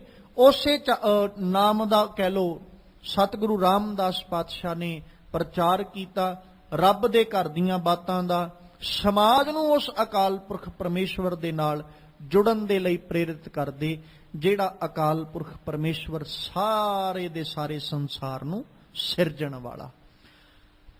ਭੱਟ ਨੱਲ ਜੀ ਨੇ ਅੱਜ ਗੁਰੂ ਰਾਮਦਾਸ ਸਾਹਿਬ ਦੀ ਸ਼ੋਭਾ ਕੀਤੀ, ਔਰ ਉਹਨਾਂ ਦੀ ਸ਼ੋਭਾ ਦੇ ਵਿੱਚ ਆ ਦੋ ਸਵਈਏ ਨੇ ਜਿਨ੍ਹਾਂ ਨੂੰ ਅੱਜ ਆਪਾਂ ਵਿਚਾਰਿਆ, ਜਿਹਦੇ ਵਿੱਚ ਉਹਨਾਂ ਨੇ ਗੁਰੂ ਰਾਮਦਾਸ ਸਾਹਿਬ ਜੀ ਨੂੰ ਗੁਰੂ ਨਾਨਕ ਪਾਤਸ਼ਾਹ ਦਾ ਸਵਰੂਪ ਵੀ ਦੱਸਿਆ, ਔਰ ਉਹੀ ਜੁਗਤੀ ਜਿਹੜੀ ਬਾਬੇ ਨਾਨਕ ਦੇ ਕੋਲ ਹੈ, ਉਸੇ ਜੁਗਤੀ ਰਾਹੀਂ ਉਹਨਾਂ ਸਮਾਜ ਦੇ ਵਿੱਚ ਸੰਸਾਰ ਨੂੰ ਸਿੱਧੇ ਰਸਤੇ, ਸਿੱਧੇ ਮਾਰਗ ਤੇ ਪਾਇਆ। ਉਸ ਜੁਗਤੀ ਦੀ ਬਾਤ ਵੀ ਕੀਤੀ ਕਿ ਧੰਨ ਗੁਰੂ ਰਾਮਦਾਸ ਪਾਤਸ਼ਾਹ ਜੀ ਨੇ ਸਾਰੇ ਦੇ ਸਾਰੇ ਸਮਾਜ ਨੂੰ, ਸੰਸਾਰ ਨੂੰ ਜਿਹੜਾ ਭੁੱਲ ਚੁੱਕਿਆ, ਭਟਕ ਚੁੱਕਿਆ, ਭਟਕੇ ਹੋਏ ਸੰਸਾਰ ਨੂੰ ਸਿੱਧੇ ਮਾਰਗ ਦੇ ਉੱਤੇ ਆਪ ਗੁਰੂ ਰਾਮਦਾਸ ਪਾਤਸ਼ਾਹ ਜੀ ਪਾਉਂਦੇ ਤੇ ਸੰਸਾਰ ਨੂੰ ਇਹ ਦੱਸ ਦਿੰਦੇ ਨੇ, ਕਿਸ ਹੀ ਧੜਾ ਕੀਆ ਮਿੱਤਰ ਸੁਤ ਨਾਲ ਭਾਈ, ਕਿਸ ਹੀ ਧੜਾ ਕੀਆ ਕੁੜਮ ਸਕੇ ਨਾਲ ਜਵਾਈ, ਕਿਸ ਹੀ ਧੜਾ ਸਿਕਦਾਰ ਚੌਧਰੀ ਆਪਣੇ ਸਵਾਈ, ਹਮਰਾ ਧੜਾ ਹਰ ਰਹਿਆ ਸਮਾਈ। ਸਾਡੀ ਤੇ ਮਿੱਤਰਤਾ ਕੇਵਲ ਉਸ ਅਕਾਲ ਪੁਰਖ ਦੇ ਨਾਲ ਹੈ, ਜਿਹੜਾ ਕਿਸੇ ਵੀ ਸਮੇਂ ਤੇ ਕਿਸੇ ਵੀ ਹਾਲਾਤਾਂ ਵਿੱਚ ਸਾਥ ਨਹੀਂ ਛੱਡਦਾ। ਹਰ ਜਗ੍ਹਾ ਦੇ ਉੱਤੇ ਉਹ ਸਾਥੀ ਬਣ ਕੇ, ਸਾਡਾ ਸਹਾਰਾ ਬਣ ਕੇ, ਤੇ ਸਾਡੀ ਹਰ ਜਗ੍ਹਾ ਦੇ ਉੱਤੇ ਉਹ ਰਾਖੀ ਵੀ ਕਰਦਾ, ਰਖਵਾਲਾ ਵੀ ਬਣਦਾ। ਬਸ ਉਸੇ ਅਕਾਲ ਪੁਰਖ ਦੀਆਂ ਬਾਤਾਂ ਫਿਰ ਧੰਨ ਗੁਰੂ ਰਾਮਦਾਸ ਪਾਤਸ਼ਾਹ ਜੀ ਸੰਸਾਰ ਨੂੰ ਦੱਸਦੇ ਤੇ ਮਾਲਕ ਨੇ ਸੰਸਾਰ ਨੂੰ ਸਿੱਧੇ ਮਾਰਗ ਤੇ ਪਾਇਆ। ਅੱਜ ਭੱਟ ਨੱਲ ਜੀ ਨੇ ਗੁਰੂ ਰਾਮਦਾਸ ਪਾਤਸ਼ਾਹ ਦੇ ਵਿੱਚੋਂ ਗੁਰੂ ਨਾਨਕ ਸਾਹਿਬ ਨੂੰ ਵੇਖਦਿਆਂ ਹੋਇਆਂ ਬਾਬੇ ਨਾਨਕ ਦਾ ਸਵਰੂਪ ਦੱਸਦੇ ਗੁਰੂ ਰਾਮਦਾਸ ਜੀ ਨੂੰ, ਔਰ ਉਸੇ ਜੋਤ ਔਰ ਜੁਗਤੀ ਦੇ ਅਨੁਸਾਰ ਸਮਾਜ ਨੂੰ ਸਿੱਧੇ ਰਸਤੇ ਤੇ ਪਾਉਣ ਦਾ ਢੰਗ ਵੇਖਦੇ ਗੁਰੂ ਰਾਮਦਾਸ ਸਾਹਿਬ ਦਾ, ਤੇ ਅੱਜ ਆਪਣੀ ਰਸਨਾ ਦੇ ਨਾਲ ਫਿਰ ਉਹ ਗੁਰੂ ਰਾਮਦਾਸ ਸਾਹਿਬ ਦੀ ਸ਼ੋਭਾ ਨੂੰ ਗਾਇਨ ਕਰਦੇ ਨੇ। ਖੈਰ, ਸਤਿਗੁਰੂ ਜੀ ਕਿਤੇ ਕਿਰਪਾ ਕਰਨ, ਜਿਵੇਂ ਭੱਟ ਨੱਲ ਜੀ ਗੁਰੂ ਰਾਮਦਾਸ ਸਾਹਿਬ ਜੀ ਨੂੰ ਪਰਮੇਸ਼ਵਰ ਸਰੂਪ ਜਾਣਦੇ ਆ, ਉਹਨਾਂ ਦੇ ਅੱਗੇ ਆਪਣਾ ਆਪਾ ਸਮਰਪਿਤ ਕਰਦੇ ਨੇ, ਕਿਤੇ ਅਸੀਂ ਵੀ ਆਪਣਾ ਆਪਾ ਗੁਰੂ ਰਾਮਦਾਸ ਸਾਹਿਬ ਅੱਗੇ ਸਮਰਪਿਤ ਕਰ ਦਈਏ, ਔਰ ਮਾਲਕ ਪਾਤਸ਼ਾਹ ਨੂੰ ਇਹ ਕਹਿ ਸਕੀਏ, ਇੱਕ ਅਰਦਾਸ ਭਾਟ ਕੀਰਤ ਕੀ ਗੁਰੂ ਰਾਮਦਾਸ ਰਾਖੋ ਸ਼ਰਨਾਈ। ਸਤਿਗੁਰੂ ਪਾਤਸ਼ਾਹ ਕਿਰਪਾ ਕਰਕੇ ਸਾਡੀ ਵੀ ਲਾਜ ਪੱਤ ਜਿਹੜੀ ਉਹ ਤੁਸੀਂ ਰੱਖ ਲਓ। ਗੁਰਵਡ ਭਾਗੀ ਪਾਇਆ ਐਸਾ ਗੁਰਵਡ ਭਾਗੀ ਪਾਇਆ, ਗੁਰਵਡ ਭਾਗੀ ਪਾਇਆ ਐਸਾ ਗੁਰਵਡ ਭਾਗੀ ਪਾਇਆ।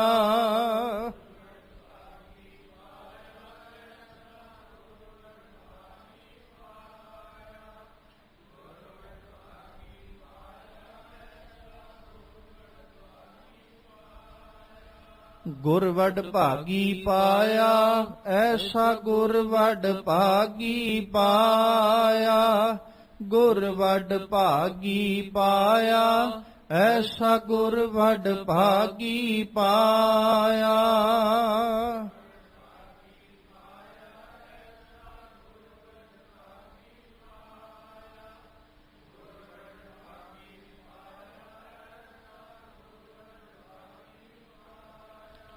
ਭੂਲੇ ਮਾਰਗ ਜਿਨਹਿ ਬਤਾਇਆ, ਭੂਲੇ ਮਾਰਗ ਜਿਨਹਿ ਬਤਾਇਆ,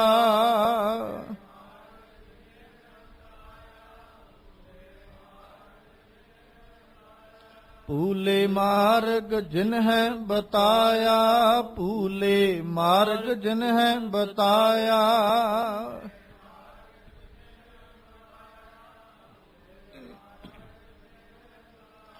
ਐਸਾ ਗੁਰ ਵਡ ਭਾਗੀ ਪਾਇਆ, ਐਸਾ ਗੁਰ ਵਡ ਭਾਗੀ ਪਾਇਆ।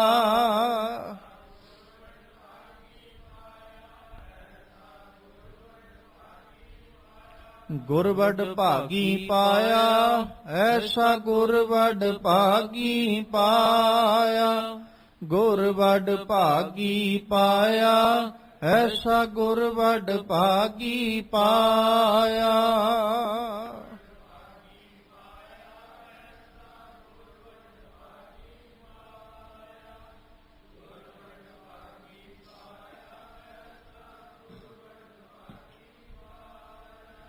ਸਤਿਗੁਰੂ ਪਾਤਸ਼ਾਹ ਕਿਰਪਾ ਕਰਨ, ਕਿਤੇ ਜੀਵਨ ਮਨੋਰਥਾਂ ਦੇ ਰਸਤਿਆਂ ਤੋਂ ਖੁੰਝਿਆਂ ਹੋਇਆਂ ਨੂੰ ਆਪ ਕਿਰਪਾ ਕਰਕੇ ਸਿੱਧੇ ਮਾਰਗ ਦੇ ਉੱਤੇ ਪਾਉਣ, ਤਾਂ ਜੋ ਮਾਰਗ ਦੇ ਉੱਤੇ ਚੱਲਦਿਆਂ ਹੋਇਆਂ ਸਾਡੇ ਵੀ ਇਹ ਲੋਕ ਸੁਖੀਏ, ਪਰਲੋਕ ਸੁਹੇਲੇ। ਨਾਨਕ ਹਰ ਪ੍ਰਭ ਆਪੇ ਮੇਲੇ, ਹੋਈਆਂ ਬੇਅੰਤ ਭੁੱਲਾਂ ਦੀ ਖਿਮਾ ਬਖਸ਼ਣੀ। ਆਓ ਸਤਿਗੁਰਾਂ ਦੇ ਪਾਵਨ ਬਚਨ ਆਪਣੇ ਹਿਰਦੇ ਵਿੱਚ ਵਸਾ ਲਈਏ। ਸੁਰ ਨਰ ਸਪਤ ਸਮੁੰਦਰ ਕੇ, ਤਾਰਿਓ ਤ੍ਰਿਭਵਨ ਜਾਸ। ਸੋਈ ਏਕ ਨਾਮ ਹਰ ਨਾਮ, ਸਤ ਪਾਇਓ ਗੁਰ ਅਮਰ ਪ੍ਰਗਾਸ। ਵਾਹਿਗੁਰੂ ਜੀ ਕਾ ਖਾਲਸਾ, ਵਾਹਿਗੁਰੂ ਜੀ ਕੀ ਫਤਿਹ।